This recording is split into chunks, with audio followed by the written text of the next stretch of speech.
ಕನ್ನಡದಲ್ಲಿ ಅತಿ ಹೆಚ್ಚು ಸಿನಿಮಾಗಳನ್ನು ನಿರ್ದೇಶನ ಮಾಡಿದವರು ಯಾರು ಅಂತ ಒಂದು ನೀವು ಪ್ರಶ್ನೆ ಹಾಕ್ಕೊಂಡ್ರೆ ಯಾವುದೇ ಅನುಮಾನ ಇಲ್ಲದೆ ಖಡಾಖಂಡಿತವಾಗಿ ಬರೋ ಏಕೈಕ ಉತ್ತರ ಒಂದೇ, ಅದೇ ಸಾಯಿ ಪ್ರಕಾಶ್ ಸರ್. ಸೊ ಓಂ ಸಾಯಿ ಪ್ರಕಾಶ್ ಅಂಥೇಳಿ ತಾವು ಟೈಟ್ಲ್ ಕಾರ್ಡ್ಗಳಲ್ಲಿ ಬಹಳ ನೋಡಿರ್ತೀರಿ. ಯಾಕೆ ಬಹಳ ನೋಡಿರ್ತೀರಿ ಅಂತ ಅನ್ನೋ ಪದ ನಾನು ಅಂಡರ್ಲೈನ್ ಮಾಡ್ತಾ ಇದ್ದೀನಿ ಅಂತಂದರೆ, ಬರೋಬ್ಬರಿ 104 ಸಿನಿಮಾಗಳನ್ನು ಇದುವರೆಗೂ ತಮ್ಮ ವೃತ್ತಿ ಬದುಕಿನ ಈ ಹಾದಿಯಲ್ಲಿ ಅವರು ನಿರ್ದೇಶನ ಮಾಡಿದ್ದಾರೆ. ಸುಮಾರು 25 ವರ್ಷಗಳ ವೃತ್ತಿ ಬದುಕು ಅಂತ ಇಟ್ಕೊಳ್ಳೋಣ. 25 ವರ್ಷಗಳಲ್ಲಿ 104 ಸಿನಿಮಾಗಳು, 100 ಅಂತ ಇಟ್ಕೊಂಡ್ರು, ವರ್ಷಕ್ಕೆ 4 ಸಿನಿಮಾ. ಎಷ್ಟು ಬ್ಯುಸಿ ಇದ್ದರು, ಎಷ್ಟು ಹಗಲು ರಾತ್ರಿ ಕೆಲಸ ಮಾಡಿರ್ಬೋದು. ಸುಮ್ಮನೆ ನಾವು ಶ್ರಮ ದುಡಿಮೆನ ಊಹಿಸ್ಕೊಳ್ಳೋಣ. ಅಂತಹ ಹಿರಿಯ ನಿರ್ದೇಶಕರು, ಶ್ರಮಜೀವಿ ಸಾಯಿ ಪ್ರಕಾಶ್ ಸರ್ ನಮ್ಮ ಜೊತೆಗಿದ್ದಾರೆ. ಸರ್, ಕಲಾ ಮಾಧ್ಯಮದ ವೀಕ್ಷಕರ ಪರವಾಗಿ ತಮಗೆ ಅನಂತ ಅಭಿನಂದನೆ, ಧನ್ಯವಾದ ನಮಗೆ ಸಂದರ್ಶನ ಕೊಟ್ಟಿದ್ದಕ್ಕೆ. Thank you very much. ವೀಕ್ಷಕರೆಲ್ಲರಿಗೂ ನಿಮ್ಮ ಪ್ರೀತಿ ನಿರ್ದೇಶಕ ಸಾಯಿ ಪ್ರಕಾಶ್ ನಮಸ್ಕಾರ. ಎಲ್ಲರೂ ಹುಡ್ತೀವಿ, ಸಾಯ್ತೀವಿ, ಇದು ನಿಜ. ಹುಟ್ಟು ಸಾವು ಮಧ್ಯೆ ನಾವು ಏನು ಮಾಡ್ತೀವಿ ಅನ್ನೋದು ಮುಖ್ಯ. ತಂದೆ ತಾಯಿ ನಮಗೆ ಜನ್ಮ ಕೊಡ್ತಾರೆ, ತುಂಬ ಆಸೆ ಪಡ್ತಾರೆ ನನ್ನ ಮಕ್ಕಳು ಚೆನ್ನಾಗಿರಬೇಕು, ಒಳ್ಳೆಯವರಾಗಿರ್ಬೇಕಂತ. ರಾಜ್ಕುಮಾರ್ ಅವ್ರ ಹೆಸರು ಕೇಳಿದ ತಕ್ಷಣ ಬಾ ಅವ್ರ ತಂದೆ ತಾಯಿ ಎಷ್ಟು ಪುಣ್ಯ ಮಾಡಿರ್ಬೋದು, ಎಂಥ ಮಕ್ಕಳು ಎತ್ತಿದ್ದಾರೆ ಅಂತ ಹೇಳ್ತಾರೆ. ಅದೇ ರೀತಿ ಪ್ರತಿಯೊಬ್ಬರು ಆಸೆ ಪಡಬೇಕು, ನಾನು ಒಳ್ಳೆ ಹಾದಿಯಲ್ಲಿ ನಡೀಬೇಕು, ಒಳ್ಳೆಯವನಾಗಿ ಬಾಳಬೇಕು, ಒಳ್ಳೆ ಸ್ಥಾನಕ್ಕೆ ಬರಬೇಕು ಅನ್ನೋದು. ಅದು ನನ್ನ ಆಸೆ. ಅದೇ ರೀತಿ ನಾನು ನಮ್ಮ ತಂದೆ ತಾಯಿ ನಮ್ಮ ಜನ್ಮ ಕೊಟ್ಟರು, ನಾನು ನಿರ್ದೇಶಕನಾಗಿ, ಸಾಯಿ ಭಕ್ತನಾಗಿ, ರಕ್ತದಾನಿಯಾಗಿ ನಾನು ಸಾಧನೆ ಮಾಡಿದ್ದೀನಿ. I am very happy. ಆ ಮನುಷ್ಯರಿಗೆ ಅದು ಇರಬೇಕಂತ ನಾನು ಕೇಳ್ಕೊತೀನಿ. ನೀವೆಲ್ಲರೂ ನಿಮ್ಮ ಹಾದಿಯಲ್ಲಿ ಒಳ್ಳೆ ಸ್ಥಾನಕ್ಕೆ ಬರಬೇಕು. ನೀವು ಮಾತ್ರ ಚೆನ್ನಾಗಿರೋ ಸಾಲಲ್ಲ, ಎಲ್ಲರೂ ಚೆನ್ನಾಗಿರಬೇಕು, ಅವರಲ್ಲಿ ನಾನಿರ್ಬೇಕಂತ ಆಸೆ ಪಡಬೇಕು. ನಾನೊಬ್ಬನೇ ತಿನ್ನಬೇಕಂತಲ್ಲ, ನಾವೆಲ್ಲ ಹಂಚ್ಕೊಂತೀನನ್ನ ಅಂತ ಆ ಮನೋಭಾವ ಇದ್ರೇ ಮನುಷ್ಯ ಅಂತ ಹೇಳ್ಕೊಳಕೊಂದು ಅಧಿಕಾರ ಇರುತ್ತೆ. ಸಾಯಿರಾಮ್, ಹೇಗಿದ್ದೀರಿ? ಬಾಬಾ ಆಶೀರ್ವಾದ, ಚೆನ್ನಾಗಿರ್ತೀನಿ. ಎಲ್ಲ ಚೆನ್ನಾಗಿರ್ಬೇಕಂತ ಆಸೆ ಪಡ್ತೀವಿ. ಲೋಕ ಸಮಸ್ತ ಸುಖಿನೋ ಭವಂತು.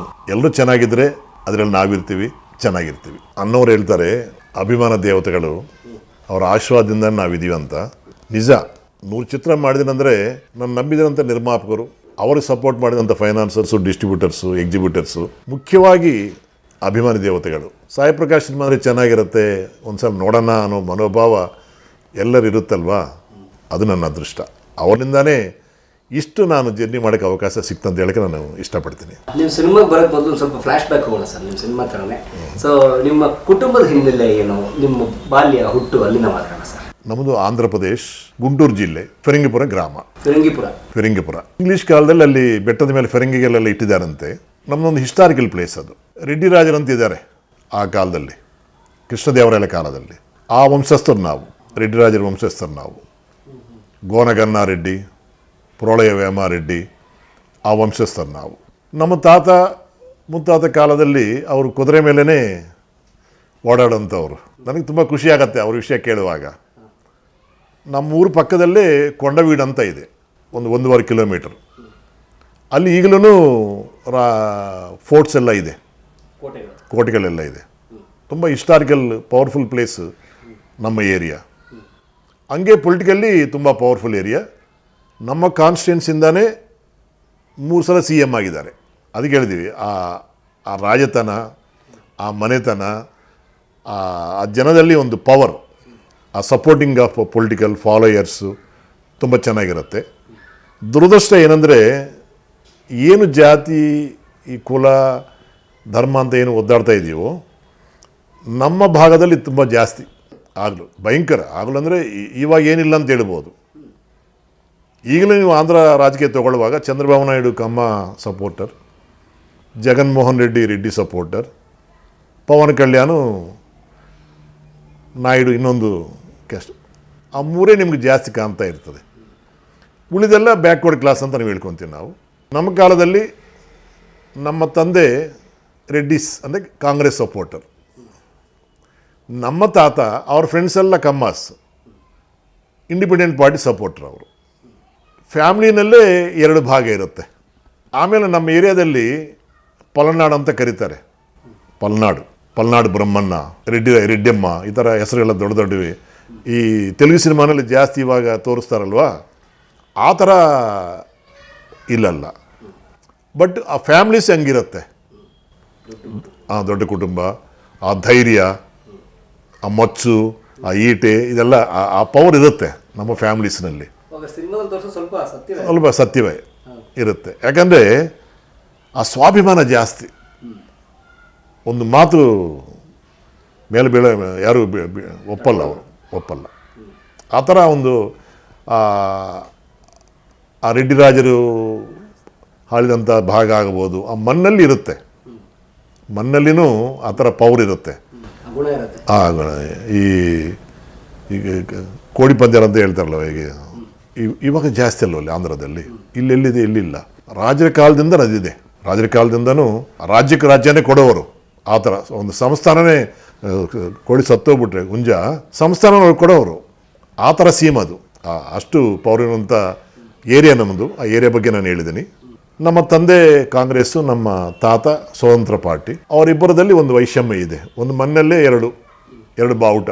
ಇವರು 10 ಫೀಟ್ ಕಟ್ಟೋರು, 20 ಫೀಟ್ ಕಟ್ಟೋರು. ನಾವೆಲ್ಲ ಮಕ್ಕಳು ಈ ಕಟ್ಟೋದ್ರಲ್ಲಿ ಸಾಯಿವನ್ನ ಅವರು ಒಂದೇ ಪಾರ್ಟಿ ಆಗ್ಬೋದಲ್ವಾ, ಅದು ಕಟ್ಟಂತಾರೆ, ಇದು ಕಟ್ಟಂತಾರೆ, ಏನಪ್ಪ ಇದಂತ ಚಿಕ್ಕ ಮಕ್ಕಳು ನಮಗೆ ಗೊತ್ತಾಗಲ್ಲ. ನಮಗೆ ಇಷ್ಟು ಶ್ರೀಮಂತರು ಆಗಿರೋಂಥ ಫ್ಯಾಮಿಲೀಸಲ್ಲಿ ಈ ಪೊಲಿಟಿಕಲ್ ಸಪೋರ್ಟ್ ಮಾಡಿ ಮಾಡಿ ಮಾಡಿ ನಾವು 6ನೇ ಕ್ಲಾಸು ಬರೋಷ್ಟಲ್ಲಿಗೆ ಬಡವರಾಗಿದ್ದಾರೆ.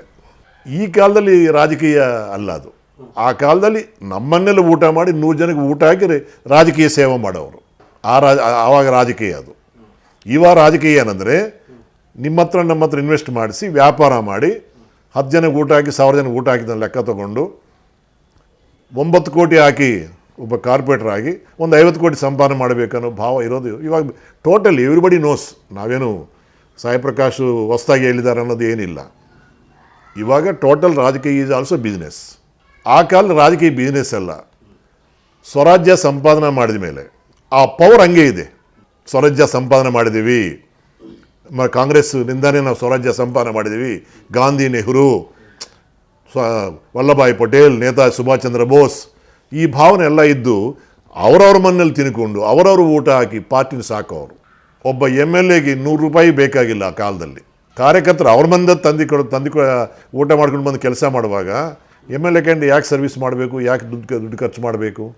ಕಮ್ಯುನಿಸ್ಟ್ ಪಾರ್ಟಿಯವರು ಸೈಕಲ್ನಲ್ಲಿ ಬಂದು ಮನೆಗೆ ಬಂದು ಓಟ್ ಕೇಳೋರು. ಸೈಕಲ್ನಲ್ಲಿ ಬಂದು ಬಸ್ನಲ್ಲಿ MP seat, MLA seat, MLC seat ಅಂತ ಅವ್ರಿಗೋಸ್ಕರ ಸೀಟ್ಗಳಿರೋದು. ಅಂದರೆ ಎಲ್ಲರೂ ಬಸ್ನಲ್ಲೇ ಪ್ರಯಾಣ ಮಾಡೋರು, ರೆಡ್ ಬಸ್ನಲ್ಲೇ ಪ್ರಯಾಣ ಮಾಡೋರು, ಟ್ರೈನ್ನಲ್ಲೇ ಪ್ರಯಾಣ ಮಾಡೋರು. ಯಾರಿಗೆ ಸ್ವಂತ ಕಾರು ಇರಲ್ಲ. ಸೈಕಲ್ನಲ್ಲಿ ಪ್ರಚಾರಕ್ಕೆ ಬಂದ್ರಂದರೆ ಯೋಚನೆ ಮಾಡಿ, ಕಾರ್ ಇಲ್ಲಿದೆ ಆ ಕಾಲದಲ್ಲಿ. ಅಂದರೆ ಆವಾಗ ನಮ್ಮ ದೇಶ, ನಮ್ಮ ರಾಜ್ಯ, ನಮ್ಮೂರು, ನಮ್ಮ ನಾಯಕರು, ನಮ್ಮ ಜನ, ನಮ್ಮ ಪ್ರಜೆ ಅಂತ ಅಂದ್ಕೊಂಡಿದ್ದಾರೆ.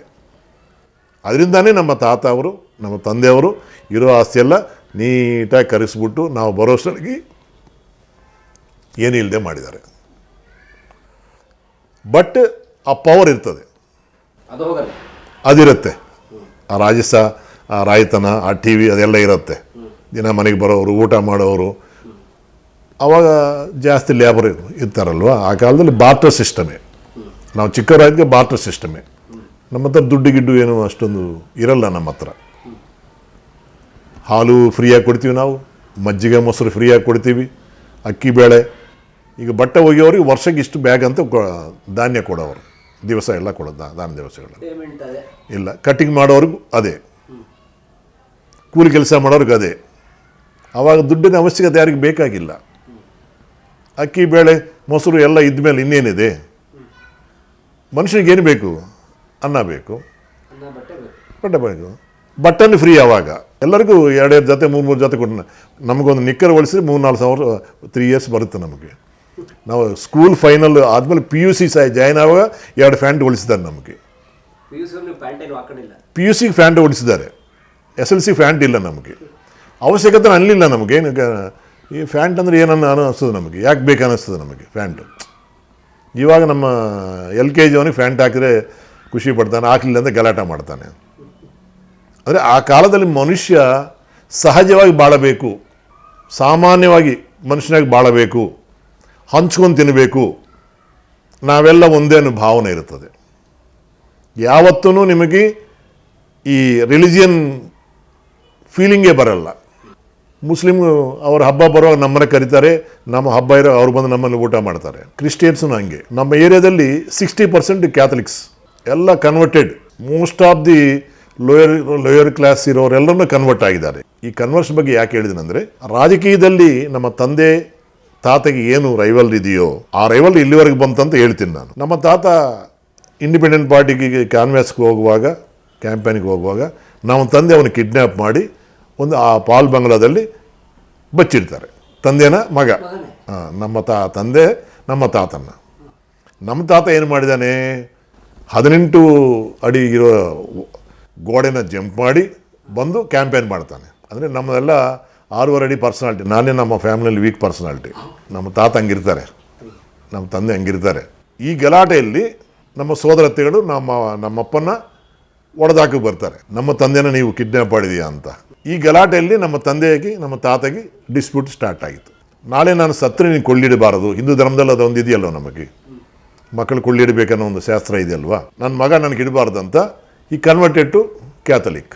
ಅವಾಗ ಅವ್ರು ಸತ್ತರೆ ಏನಾಗುತ್ತೆ, ನಾವು ಕೊಳ್ಳಿಡಂಗಿಲ್ಲ, ಅವರೇ ಬರ್ತಾರೆ ಬಾಕ್ಸ್ ತಗೊಂಡು, ಅವರೇ ಬಾಕ್ಸ್ ಇಟ್ಕೊತಾರೆ, ಅವರೇ ಹೊತ್ಕೊಂಡು ಹೋಗ್ತಾರೆ, ಅವರೇ ಚರ್ಚಿಗೆ ತಗೊಂಡು ಹೋಗ್ತಾರೆ, ಪೂಜೆ ಮಾಡ್ತಾರೆ, ಅವರ ಬೆಲ್ ಗ್ರೌಂಡಲ್ಲಿ ಹೂತಾಕ್ಬಿಡ್ತಾರೆ. ಅದಕ್ಕೋಸ್ಕರ ನಾನು ಹೇಳಿದ್ದು, ದೇವರಿಗಿಂತ ಪೂಜಾರಿ ಹೇಳೋದು ದೊಡ್ಡದಾಗಿರುತ್ತೆ. ದೇವರು ಕೊಟ್ಟರು ಪೂಜಾರಿ ವರ ಕೊಡಲ್ಲ ಅಂತ ಹೇಳ್ತಾರಲ್ವ. ಇದರಿಂದಾನೇ, ಈ ಪೂಜಾರಿಗಳಿಂದಾನೇ ಇವತ್ತು ಟಿ ವಿ ಚಾನಲ್ ಬರೋವಂಥ ಜಾತಕ ಧರ್ಮ ಎಲ್ಲ ನೋಡುವಾಗ ನಮಗೇನು ಅನ್ನಿಸ್ತದೆ, ಹೆಂಗೆ ಬದುಕಬೇಕಂತ ಅನ್ನಿಸ್ತದೆ. ಒಬ್ಬರು ಹೇಳ್ತಾರೆ ಉತ್ತರ ದಿಕ್ಕದಲ್ಲಿ ದೀಪ ಇಡಿ ಚೆನ್ನಾಗಿರ್ತಂತ, ಇನ್ನೊಬ್ಬರು ಬರ್ತಾನೆ ದಕ್ಷಿಣ ದಿಕ್ಕಿನಲ್ಲಿ ದೀಪ ಇಟ್ಟರೆ ಚೆನ್ನಾಗಿರುತ್ತೆ ಅಂತ ಹೇಳ್ತಾರೆ, ಇನ್ನೊಬ್ಬರು ಸೆಕೆಂಡ್ನಲ್ಲಿ ದೀಪ ಇಡ ಅಂತ ಹೇಳ್ತಾರೆ, ಇವನು ಅಕ್ಕಿ ಹಿಟ್ಟಿನಲ್ಲಿ ದೀಪ ಇಡ ಅಂತ ಹೇಳ್ತಾರೆ. ನಿಮಗೆ ಲಕ್ಷ್ಮಿ ಬರಬೇಕಂದ್ರೆ ಇದು ಮಾಡಂತಾರೆ, ಹೋಗ್ಬೇಕಂದ್ರೆ ಹಿಂಗೆ ಮಾಡಂತಾರೆ, ಬತ್ತಬೇಕು ಹಿಂಗೆ ಮಾಡಂತಾರೆ. ಕನ್ಫ್ಯೂಷನ್ ಮಾಡಿ ಇಟ್ಟಿದ್ದಾರೆ. ಇವಾಗ ಬೆಳಗ್ಗೆದ್ರೆ ಪ್ರತಿ ಟಿ ವಿನಲ್ಲಿನೂ ಒಂದು ವ್ಯಾಪಾರ ಮಾಡ್ಕೊಂಡಿದ್ವಿ ನಾವು. ಈಗ ನಮ್ಮ ತಂದೆ ತಾಯಿ ವಿಷಯಕ್ಕೆ ಬರುವಾಗ ಅವರು ಕನ್ವರ್ಟ್ ಆಗಿದ್ದಾರೆ. ಇದೇ ನೆನಪು, ಆ ಕೋಪದಿಂದ ನಮಗೆ ಆಸ್ತಿಯನ್ನು ಕೊಡದೆ ನಮ್ಮ ತಂದೆನ ಕಾನೂನು ಪರವಾಗಿ ಆಚೆ ಕಳಿಸ್ಬಿಟ್ರು. When I was studying sixth class. ನನಗೇನೆಂದರೆ, ಚಿಕ್ಕವನಿಂದ ನನಗೆ ಹಿಂದೆ ಮುಂದೆ ಯಾರಿಲ್ಲ, ನಾನೊಬ್ಬನೇ ನಮ್ಮ ತಾಯಿಗೆ. ನಾನು ಶಿರ್ಡಿ ಬಾಬಾ ಮೇಲೆ ಗಲಾಟೆ ಮಾಡೋವನು. ಎಲ್ಲರೂ ಅಣ್ಣ ಅಂತ ಕರೀತಾರೆ, ತಮ್ಮ ಅಂತ ಕರೀತಾರೆ, ನನಗೆ ಯಾರು ಕೊಳ್ಳಿಲ್ಲ ನಮ್ಮ ತಾಯಿಗೆ, ಇನ್ನೊಬ್ಬ ಮಗು ಬೇಕಂತ ನಾನು ಗಲಾಟೆ ಮಾಡೋನು ಬಾಬಾ ಹತ್ರ. ನಾನು ಹುಟ್ಟಿದ ಮೇಲೆ 13 ವರ್ಷಕ್ಕೆ ನಮ್ಮ ತಾಯಿ ಬಚ್ಚಾಗಿದ್ದಾರೆ. ನನ್ನ ಗಲಾಟೆ ತಡೀಲಾರದೆ ನಮ್ಮ ತಂಗಿ ಕೊಟ್ಟಿದ್ದಾರೆ. Never expected. ಅಂದರೆ ಅವಾಗ ಆ ಕಾಲದಲ್ಲಿ 2-3 ಮಕ್ಕಳು ಸಾಕು ಅಂದ್ಕೊಂಡೆ. ನಮ್ಗೆ ಯಾಕೋ ತಾಯಿಗೆ ನಾನು ಒಬ್ಬನೇ ಹುಟ್ಟಿದ್ದೀನಿ, ನಾನು ಆಸೆ ಪಟ್ಟಿದ್ದೀನಿ. 13 ವರ್ಷ ಆದಮೇಲೆ ನಮ್ಮ ತಾಯಿ ಬಸ್ಸಾಗಿದ್ದಾರೆ. ಈ ಟೈಮ್ನಲ್ಲಿ ನಮ್ಮನ್ನಿಂದ ಆಚೆ ಕಲಿಸಿದ್ದಾರೆ. ದಿಸ್ ಟೈಮ್ ಬಾಬಾನೇ ಪ್ರಾರ್ಥನೆ ಯಾಕೆ ಮಾಡಿದ್ರು ಅಂತ ಕೇಳ್ಬೋದು. ಆವಾಗ ಬಾಬಾ ಇದ್ದಾರಾ ಅಂತ ತುಂಬ ಜನಕ್ಕೆ ಡೌಟ್ ಆಗಿರುತ್ತೆ. 1963ರಲ್ಲಿ ಫಸ್ಟ್ ಟೈಮ್ ಬಾಬಾ ಫೋಟೋ ನಾನು ನೋಡಿದ್ದೀನಿ. ಉತ್ತರ ಭಾರತದಿಂದ ನಮ್ಮ ಏರಿಯಾಗೆ ಲಾರೀಸ್ ಬರುತ್ತೆ, ಟ್ರಾನ್ಸ್ಪೋರ್ಟ್ ಲಾರೀಸ್, ಮಹಾರಾಷ್ಟ್ರದಿಂದ ಜಾಸ್ತಿ ಬರೋದು. ಆ ಲಾರಿಯಲ್ಲಿ ಒಂದು ಫೋಟೋ ನಾನು ನೋಡಿದ್ದೀನಿ, ಶಿರ್ಡಿ ಬಾಬಾ ಫೋಟೋ ನೋಡಿದ್ದೀನಿ. ಅವ್ರು ಶಿರ್ಡಿ ಬಾಬಾ ಅಂತ ಗೊತ್ತಿಲ್ಲ. ಜನರಾಗಿ ನಮ್ಮ ತಂದೆ ಫೋಟೋ ಇಟ್ಕೊತೀವಲ್ಲ ನಾವು, ತಾತನ ಫೋಟೋ, ನಿಮ್ಮ ತಂದೆನಾ ಅಂತ ಆ ಡ್ರೈವರ್ನ ಕೇಳಿದ್ದೀನಿ. ಅವನಿಗೇನು ಅರ್ಥ ಆಗ್ತದೆ ಗೊತ್ತಿಲ್ಲ, ತೆಲುಗು ಬರೋಲ್ಲ ಅವನಿಗೆ. ನೆಕ್ಸ್ಟ್ ಟೈಮ್ ಬರುವಾಗ ಸಾಯಿ ಸಚ್ಚರದ ಬುಕ್ ಕೊಟ್ಟಿದ್ದಾನೆ, ಈಸ್ ಗುರು ಗಾಡ್ ಅಂತ ನನಗೆ ಹೇಳಿದ್ದಾನೆ. ಓ ಗಾಡ್ ನೋಡೋಣ ಅಂತ ನಾನು ಬುಕ್ ಓದಿದ್ದೀನಿ. ನಾನು ಓದುವಾಗ ನನ್ನಲ್ಲಿ ಟೋಟಲ್ ಒಂದು ಪರಿವರ್ತನೆ ಆಯಿತು. ನನ್ನ ಹೆಸರು ಎನ್ ರೆಡ್ಡಿ ಪ್ರಕಾಶ್ ರೆಡ್ಡಿ. ಫಸ್ಟ್ ಒಂದು ರೆಡ್ಡಿ ಇರುತ್ತೆ, ಎಂಡ್ ಒಂದು ರೆಡ್ಡಿ ಇರುತ್ತೆ. ನನಗೆ ಏನಪ್ಪ, ನಮ್ಮ ಫ್ಯಾಮಿಲಿ ಈ ಥರ ಇತ್ತು. ಹಿಂದೆ ಒಂದು ರೆಡ್ಡಿ ಇದೆ, ನಮ್ಮ ತಂದೆ ಹೆಸರು ಎನ್ ರೆಡ್ಡಿ ಕಬ್ಬಿರೆಡ್ಡಿ, ನಮ್ಮ ತಾತ ಹೆಸರು ಎನ್ ರೆಡ್ಡಿ ರಾಮಕೋಟ್ ರೆಡ್ಡಿ, ಈ ಥರ ಇರುತ್ತೆ. ರಾಮಕೋಟ್ ರೆಡ್ಡಿ ಈ ಥರ ಇರುತ್ತೆ. ಈ ರೆಡ್ಡಿ ಅನ್ನೋದು ನಮಗೆ ಸ್ವಲ್ಪ ತೊಂದರೆ ಕೊಡ್ತಾ ಇದೆ. ಈ ರೆಡ್ಡಿ ತೆಗೆದುಬಿಟ್ಟೆ ಬೆಟ್ಟಲ್ವಾ. ಇಷ್ಟು ಬುಕ್ಕೆಲ್ಲ ನಾನು ಓದಿದ್ದೀನಿ ಕಷ್ಟಪಟ್ಟು, 51 ಅಧ್ಯಾಯ ಓದಿದ್ದು ನಾನು. ನನಗೆ ಅರ್ಥ ಆಗಿದ್ದೇನೆಂದರೆ ನಾವೆಲ್ಲ ಒಂದೇ ಅನ್ನೋದು ಭಾವ ಇರಬೇಕು ಅನ್ನೋದನ್ನು. ಒಂಥರ ಹುಚ್ಚನಾಗಿ ನಮ್ಮ ತಂದೆನ ಕೇಳಿದ್ದೀನಿ, ಏನೋ ಈ ಭಾಳ ತೆಗಿಬೇಕಂತ ಅನ್ನಿಸ್ತಾ ಇದೆ ಅಂದರೆ. ನಮ್ಮ ತಂದೆ ಹೇಳಿದ್ದಾರೆ, ಸೀರಿಯಸ್ ಆಗಿ ಹೇಳಿದ್ದಾರೆ, ನೀವು ನನಗೆ ಕೊಟ್ಟಿದ್ದವನ್ದಾನೆ, ನೀವು ಕೆಟ್ಟದಾಗಿ ಮಾತಾಡಿದ್ದಾರೆ ಅವರು. Reddy is better than PhD ಅಂತ. ಡಾಕ್ಟ್ರೇಟ್ಗಿಂತ ದೊಡ್ಡದೋ ಈ ಕುಲ ಅನ್ನೋದು ನಮ್ಮನ್ ಅಂತ ನನ್ನ ತಂದೆ ಸೀರಿಯಸ್ ಆಗಿ ಹೇಳಿದ್ದಾರೆ. ಓ ಮೈ ಗಾಡ್, ಇಷ್ಟು ದೊಡ್ಡದ ಇದು ನನಗೆ ಗೊತ್ತಾಗಲಿಲ್ಲ ಅಂತ ಅಂದ್ಕೊಂಡಿದ್ದೀನಿ. ಆದರೂ ನಾನು ಒಂದು ಬುಕ್ನಲ್ಲಿ ಎನ್ ರೆಡ್ಡಿ ತೆಗೆದಿಟ್ಬಿಟ್ಟು, ಪ್ರಕಾಶ್ ರೆಡ್ಡಿಯಲ್ಲಿ ರೆಡ್ಡಿ ತೆಗೆದುಬಿಟ್ಟು ಪ್ರಕಾಶ್ ಇಟ್ಕೊಂಡು ಸಾಯಿ ಸೇರಿಸ್ಕೊಂಡು ಸಾಯಿ ಪ್ರಕಾಶ್ ಆಗಿದ್ದೀನಿ. ಇದು ನಮ್ಮ ತಂದೆಗೆ ಗೊತ್ತಿಲ್ಲ. ಸೇಮು ಈ ಓಮ್ನಲ್ಲಿ 3 ಸ್ಟಾರ್ ಇರುತ್ತೆ, ಕ್ರಾಸ್ ಇರುತ್ತೆ. ಓಮ್ನಲ್ಲಿ 3 ಇರುತ್ತೆ. ನಾನು ಅಲ್ಲಿ ನೋಡಿ, ಆ ಓಮ್ ನೋಡಿ, ಸ್ಟಾರ್ ಇದೆ, ಓಮ್ ಇದೆ. ಈ 3 ಧರ್ಮಗಳು ಒಂದೇ ಅಂತ ಆವಾಗ ನಾನು ಬುಕ್ನಲ್ಲಿ ಬರ್ಕೊಳ್ಳೋನು ನಾನು. ಇದು ಆವಾಗ ನಾನು ಹುಡುಗ, ನಾನು 6ನೇ ಕ್ಲಾಸ್ ಹುಡುಗ. ನಾನು ಯಾರು ಕೇಳಲಿ, ನನ್ನ ಮಾತು ಯಾರು ಕೇಳ್ತಾರೆ, ನಗ್ತಾರೆ ಯಾರಾದ್ರೂ. ಆ ಬುಕ್ನಲ್ಲೇ ಪವಿತ್ರವಾಗಿ ಭದ್ರವಾಗಿ ಇಟ್ಕೊಂಡಿದ್ದೀನಿ. 86ನಲ್ಲಿ ನಮ್ಮ ತಂದೆ ತೀರೋಗಿದ್ದಾರೆ. ಯಾವಾಗ ಅವರು ತುಂಬ ಬೈದ್ಬಿಟ್ರಲ್ವಾ, ಆ ಭಯದಿಂದ ನಾನು ಆ ಹೆಸರು ಹಂಗೆ ಉಳಿಸ್ಕೊಂಡಿದ್ದೀನಿ, ತೆಲುಗು ಫೀಲ್ಡ್ ಬರೋವರೆಗೂ ಹಂಗೆ ಇಟ್ಕೊಂಡಿದ್ದೀನಿ. 86ನಲ್ಲಿ ಯಾವಾಗ ನಮ್ಮ ತಂದೆ ತೀರೋಗಿದ್ದಾರೋ ಆವಾಗ ನಮ್ಮ ಮನೆತನ ತೆಗೆದಿದ್ದೀನಿ, ಎನ್ ರೆಡ್ಡಿ ತೆಗೆದಿದ್ದೀನಿ, ನಮ್ಮ ಕುಲ ಪ್ರಕಾಶ್ ರೆಡ್ಡಿ ತೆಗೆದಿದ್ದೀನಿ. ನಾನು ಹಿಂದುವೋ ಕ್ರಿಶ್ಚಿಯನೋ ಮುಸ್ಲಿಮೋ ಈ ಓಂಕಾರ ಮಾಡ್ಕೊಂಡಿದ್ದೀನಿ. ಸಾಯಿ ಪ್ರಕಾಶ್ ಅಂತ ನಾಮಕರಣ ನಾನೇ ಮಾಡಿಕೊಂಡು, ನಾನೇ ಎಫಿಡೇವಿಟ್ ಮಾಡಿಕೊಂಡು, ನೋಟ್ರಿ ಮಾಡಿಕೊಂಡು I have converted as Sai ಧರ್ಮಕ್ಕೆ. I am not a Hindu, I am not a Christian, I am not a Muslim. ನಾನು ಯಾವ ಜಾತಿ ಸಂಬಂಧಪಟ್ಟವನಲ್ಲ. ನನಗೆ ಗೋತ್ರ ನಾನು ಪೂಜೆ ಮಾಡ್ಕೊಳ್ಳಲ್ಲ. ಸಾಯಿ ಗೋತ್ರಕ್ಕೆ ಪೂಜೆ ಮಾಡ್ಕೊತೀನಿ ನಾನು. ಭಾರದ್ವಾಜ ಗೋತ್ರ ಸಾಯಿಬಾಬಾ ಅವ್ರದ್ದು, ಆ ಗೋತ್ರಕ್ಕೆ ನಾನು ಪೂಜೆ ಮಾಡ್ಕೊತೀನಿ. ಜನಲಾಗಿ ದೇವಸ್ಥಾನದಲ್ಲಿ ನಮ್ಮ ಗೋತ್ರನೇ ಇರಬೇಕು ಆವಾಗಂತ. ಯಾವಾಗ ನಮ್ಮ ತಂದೆ ತೀರೋಗಿದ್ದಾರೋ, ಯಾವಾಗ ಶಿರಡಿ ಬಾಬಾನೇ ತಂದೆ ತಾಯಿ ಅಂತ ನಾನು ತಿಳ್ಕೊಂಡಿದ್ದೀನೋ, ಆವಾಗ ಈ ಕುಲ ಗೋತ್ರ ಧರ್ಮ ಯಾವುದು ನಮ್ಮಲ್ಲಿ ಕಾಣಬಾರ್ದಂತ ಈ ಓಂಕಾರ ಮಾಡಿಕೊಂಡು ನನ್ನ ಜೇಬಿನಲ್ಲಿರುತ್ತೆ, ನನ್ನ ಮನೆ ಎಲ್ಲ ಕಡೆ ಇರುತ್ತೆ, ನನ್ನ ಮನೆ ಮೇಲಿದೆ, ನನ್ನ ಕಾರ್ ಮೇಲಿದೆ. ನಾನು ಆಂಜನೇಯ ಸ್ವಾಮಿ ಆದರೂ ಓಪನ್ ಮಾಡಿದರೆ ಹೃದಯದಲ್ಲಿ ಇರ್ಬೋದೇನೋ. ನಾನು ಆಂಜನೇಯ ಸ್ವಾಮಿ ಅಷ್ಟು ಶಕ್ತಿವಂತನೂ ಭಕ್ತನೂ ಅಲ್ಲ. ಅದಕ್ಕೋಸ್ಕರ ನಾನು ಯಾವ್ದು ಓಪನ್ ಮಾಡಿ ನಾನು ತೋರ್ಸೋಕ್ಕಾಗಲ್ಲ, ಬಗೆದು ತೋರಿಸ್ತಾರಲ್ಲ Hanumantha. I am not like power ಆ ಥರ ಇಲ್ಲ. ನಮ್ಮ ತಾಯಿ 1ನೇ ಕ್ಲಾಸ್ ಓದಿರ್ಬೋದು, ನಮ್ಮ ತಂದೆ 7ನೇ ಕ್ಲಾಸ್ ಓದಿದ್ದಾರೆ. ಬಟ್ ಇದು ಬ್ಯೂಟಿಫುಲ್ ಇಂಗ್ಲೀಷ್ ಮಾತಾಡ್ತಾರೆ ಚೆನ್ನಾಗಿ. ಆ ಕಾಲದಲ್ಲಿ ಗ್ರೇಟ್ ಎಡ್ಯುಕೇಷನ್. ಎಲ್ಲ ಇಂಗ್ಲೀಷ್ ಆಡಳಿತ, ತಹಸೀಲ್ದಾರು ಎಲ್ಲ ಇರ್ತಾರಲ್ಲ ಸರ್, ಈ ಪೊಲಿಟಿಕಲ್ ಇರೋದನ್ನ ಎಲ್ಲರ ಪರಿಚಯ ಆಗಿರುತ್ತೆ. ದಟ್ಸ್ ವೈ ಈಸ್ ವೆರಿ ವೊಕಾಬ್ಲರಿ ಚೆನ್ನಾಗಿರುತ್ತೆ. ನನಗೆ ಚಿಕ್ಕವನಿಂದ ಈ ಬಾಬಾ ಯಾವಾಗ ಬುಕ್ ನಾನು ಓದೋಕ್ಕೆ ಪ್ರಾರಂಭ ಮಾಡಿದ್ದೀನೋ ಅಲ್ಲಿಂದ ನಾನು ಬರೆಯೋಕ್ಕೆ ಶುರು ಮಾಡಿದ್ದೀನಿ. ಕವನಗಳು, ಶಾರ್ಟ್ ಸ್ಟೋರೀಸು ಎಲ್ಲ ಬರಿತಾ ಇದ್ದೀನಿ. ನಮ್ಮ ಕ್ಲಾಸ್ ಟೀಚರು ಈ ಬುಕ್ಕೆಲ್ಲ ಫ್ರೆಂಡ್ ತೋರಿಸಿ, ಸಾರ್ ಈ ನನ್ನ ಮಗ ಎಲ್ಲ ಬರಿತಾನೆ ಸಾರ್, ಏನೇನು ಬರಿತಾನೆ ನೋಡಿ ಸಾರ್ ಅಂತ ಜನ ಮಕ್ಕಳಲ್ಲಿ ಇರುತ್ತಲ್ವ, ಅದೆಲ್ಲ ನೋಡಿದ್ದಾನೆ. ನೋಡಿದ್ಮೇಲೆ ಬರಹ ಚೆನ್ನಾಗಿದೆಯೋ, ರೈಟಿಂಗ್ ಅಲ್ವೋ, ಥಾಟ್ ಚೆನ್ನಾಗಿದೆ, ಥಾಟ್ ಚೆನ್ನಾಗಿದೆಯೋ, ನೀನು ಬರೆಯೋ ಅಂದರು. ಬರ್ತೀನಿ ಸಾರ್ ಅಂದ. ಇದೆಲ್ಲ ಬರೀ ಬುಕ್ನಲ್ಲಿದ್ರೆ ಆಗಲ್ಲ, ನಮ್ಮ ಸ್ಕೂಲ್ ಮ್ಯಾಗ್ಜಿನ್ಗೊಂದು ಬರಿ ಅಂತ ಹೇಳಿದ್ದಾರೆ. ಎಷ್ಟು ಪೇಜ್ ಬೇಕು ಸರ್ ಅಂತಂದು. ಬರೀ ಒಂದು 11 ಪೇಜಸ್ 12 ಪೇಜಸ್ ಬರಿ ಅಂತ ಹೇಳಿದ್ದಾರೆ ಅನ್మాట. ನಾನು ಬರೆದಿದ್ದೀನಿ. ನಾನು ಒಬ್ಬ ಪೊಲಿಟಿಷಿಯನ್ ಯಮಲೋಕಕ್ಕೆ ಹೋಗುವಾಗ ಯಮನಿಗೆ ಏನೇನು ತೊಂದರೆ ಕೊಡ್ತಾನೆ ಅನ್ನೋದು ಬರೆದಿದ್ದು ನಾನು ಸ್ಕೂಲ್ ಡೇಸಲ್ಲಿ. ನವೀನ ಯಮಲೋಕ ಅದು ಹೆಸರು.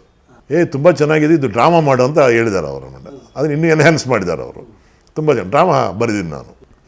ನೀನು ಪ್ರದರ್ಶನ ಮಾಡಿಸು ಅಂತ ಹೇಳಿದ್ದಾರೆ ನನ್ನ cultural teacher. I acted as A MLA. ಅದ್ಭುತವಾದಂಥ ಅಪ್ಲಾಸ್ ಬಂತದು ಸ್ಕೂಲ್ನಲ್ಲಿ. ಈ ಸ್ಕೂಲ್ನಲ್ಲಿ ಏನು ಅಪ್ಲಾಸ್ ಬಂತು, ನಮ್ಮ ವಿಲೇಜ್ ಫುಲ್ಲು ಇಂಥವ್ರ ಮಗ ಡ್ರಾಮಾ ಮಾಡಿದಾನಂತೆ, ಅದು ತುಂಬ ಚೆನ್ನಾಗಿದೆಯಂತೆ, ಹಂಗಿಂಗೆ ಅಂತ ಇದು ಮಾಡಿದ್ದಾರೆ. ಅಲ್ಲಿಂದ ಡ್ರಾಮಾ ಅನ್ನೋದು ನಮಗೇನಾಯ್ತು ಅಂದರೆ, ಶ್ರೀರಾಮನವಮಿ, ದಸರಾ ಈ ಥರ ಹಬ್ಬಗಳು ಬರುವಾಗ ಸಾಯಿ ಪ್ರಕಾಶ್ ಡ್ರಾಮಾ ಇಲ್ಲದೆ ಹಬ್ಬ ಮುಗಿಯಲ್ಲ. ಅಷ್ಟು ಮಟ್ಟಿಗೆ ನಮ್ಮ ಮೇಲೆ ಫೇಮಸ್ ಇದೆ. ಈಗಲೂ ಅಷ್ಟೇ, ಎಲ್ಲ ಹಳೆ ಫ್ರೆಂಡ್ಸು ಚಿಕ್ಕ ಮಕ್ಕಳೆಲ್ಲ ಸೇರುವಾಗ ಅಲ್ಲೂರಿ ಸೀತಾರಾಮರಾಜು, ವೀರಪಾಂಡಿ ಕಟ್ಟಬೊಮ್ಮನ ಈ ಥರ ರಿವಲ್ಯೂಷನ್ ಡ್ರಾಮಾಗಳೇ ಮಾಡ್ತೀನಿ ನಾನು. ಅಂದರೆ ನನ್ನ ಮನಸ್ಸಿನಲ್ಲಿ ಅದು ಯಾಕೆ ಗೊತ್ತಿಲ್ಲದೇ ಎಲ್ಲ ಸೇರ್ಕೊಂಡ್ಬಿಡ್ತು. Alluri Sitaramaraju is a freedom fighter in Andhra Pradesh, Veerapandi Kattabomman is a freedom fighter in Tamil Nadu. ಈ ಎರಡೂ ಅದ್ಭುತವಾಗಿ ಮಾಡ್ತೀನಿ ನಾನು. ಅಂಥ ಮಹನೀಯ ಅವರು, ಆ ಥರ ಪಾತ್ರಗಳು ಮಾಡಿದ್ದೀನಿ. ಹಂಗೆ ಸ್ಕೂಲ್ ಡೇಸು, ಕಾಲೇಜ್ ಡೇಸು ಹಂಗೆ ಮಾಡ್ಕೊಂಡು ಬಂದಿದ್ದೀನಿ. ನನ್ನ ಕ್ಲಾಸ್ಮೇಟು ಅವನ ಹೆಸರು ಪ್ರಕಾಶ್ ರೆಡ್ಡಿ, ಪೆಂಟಾ ರೆಡ್ಡಿ, ಪ್ರಕಾಶ್ ರೆಡ್ಡಿ. ಈ ರೆಡ್ಡಿ ಅನ್ನೋದು ನಮಗೆ ಹಿಂದೆ ಮುಂದೆ ಇರುತ್ತೆ. They are rich better than us. ಅವ್ರ ದೊಡ್ಡನ್ನ ಆ ಕಾಲದಲ್ಲಿ gold medalist in Indian forest service, IFS. CM ನಮ್ಮ ಕಾನ್ಸ್ಟಿಟ್ಯೂನ್ಸಿ ಅವರು. ಅದರಿಂದ ಅವ್ರಿಗೆ ಕನ್ಸರ್ವೇಟರ್ ಆಫ್ ಫಾರೆಸ್ಟ್ ಜಾಬ್ ಕೊಟ್ಟಿದ್ದಾರೆ ಅವ್ರಿಗೆ. ಅಂದರೆ conservator of forest is district wise ಇರ್ತದೆ, DC ಥರ ಫಾರೆಸ್ಟ್ ಡಿಪಾರ್ಟ್ಮೆಂಟಿಗೆ. ಅವರು ಯಾವಾಗ DC ಫಾರೆಸ್ಟ್ ಆಗಿದ್ದಾರೋ ಅವರ ತಂದೆ, ನಮ್ಮ ತಂದೆ ಕ್ಲಾಸ್ಮೇಟ್ಸ್. ನನ್ನನ್ನು ಫಾರೆಸ್ಟ್ ಮಾಡಬೇಕು, ಗೌರ್ಮೆಂಟ್ ಕೆಲಸಕ್ಕೆ ಹಾಕಬೇಕಂತ ಅವರೆಲ್ಲ ಪ್ಲ್ಯಾನ್ ಮಾಡ್ಕೊಂಡಿದ್ದಾರೆ. ಒಬ್ಬ ಅಧಿಕಾರಿ ನಮ್ಮ ಸರ್ಕಿಲ್ ಇರೋದ್ರಿಂದ ನಮ್ಮ ತಂದೆ, ಅವ್ರ ತಂದೆ ಅಂದ್ಕೊಂಡಿದ್ದಾರೆ, ನಿಮ್ಮವನು ಚೆನ್ನಾಗಿ ಹೈಟ್ ಗಿಟ್ ಚೆನ್ನಾಗಿದೆ ಅನ್ಕಣೋ, ಇವನು ಫಾರೆಸ್ಟ್ಗೆ ಹಾಕ್ಬಿಡೋಣ, ಫಾರೆಸ್ಟ್ ಆಗಿ ಚೆನ್ನಾಗಿರುತ್ತೆ ಅಂದ್ರೆ. CM ನಮ್ಮ ಕೈಲಿದ್ದಾರಲ್ವ, ನಮ್ಮ ಮಾತು ನಡೀತದೆ. ನಮ್ಮ ತಂದೆ ಕೇಳಿದ್ರೆ ನಡೀತದೆ. ಯಾಕೆಂದರೆ ಅವಾಗ ಕಾಂಗ್ರೆಸ್ ಪವರ್ನಲ್ಲಿದೆ, ರೆಡ್ಡಿಸ್ ಪವರ್ನಲ್ಲಿದ್ದಾರೆ. ಅದರಿಂದ ಅದೇನು ದೊಡ್ಡದೇನಲ್ಲ, it is a small thing. ಕೇಳಂಗಿಲ್ಲ, ಸುಮ್ಮನೆ ಹೇಳಿದ್ರೆ ಸಾಕು, ನಮ್ಮ ಹುಡುಗದನ್ನು ಕಣೋ, ಅವ್ರಿಗೆ ಕೆಲಸ ಕೊಡೋಂಥ ಪರಿಸ್ಥಿತಿ ಇರ್ತದೆ ಆ ಕಾಲದಲ್ಲಿ. ಯಾಕಂದರೆ ವಿ ಆರ್ ದಿ ಸಪೋರ್ಟರ್ಸ್. ನಮ್ಮ ಏರಿಯಾ MLA ಅಲ್ವ, ಮಿನಿಸ್ಟರ್ ಆಗಿದ್ದು, CM ಆಗಿದ್ದು ಕಾಸು ಬ್ರಹ್ಮಾನಂದ ರೆಡ್ಡಿ, ಅವರು ರೆಡ್ಡಿನೇ. ನನಗೇನಂದರೆ ಗೌರ್ಮೆಂಟ್ ಜಾಬ್ಗೆ ಹೋಗಿ ಇಷ್ಟ ಇಲ್ಲ. ಈ ಡ್ರಾಮಾ ಹುಚ್ಚಿಡ್ಸ್ಬಿಟ್ಟಲ್ವಾ, ಹೆಸರು ತುಂಬ ಇದೆ ನಮಗೆ.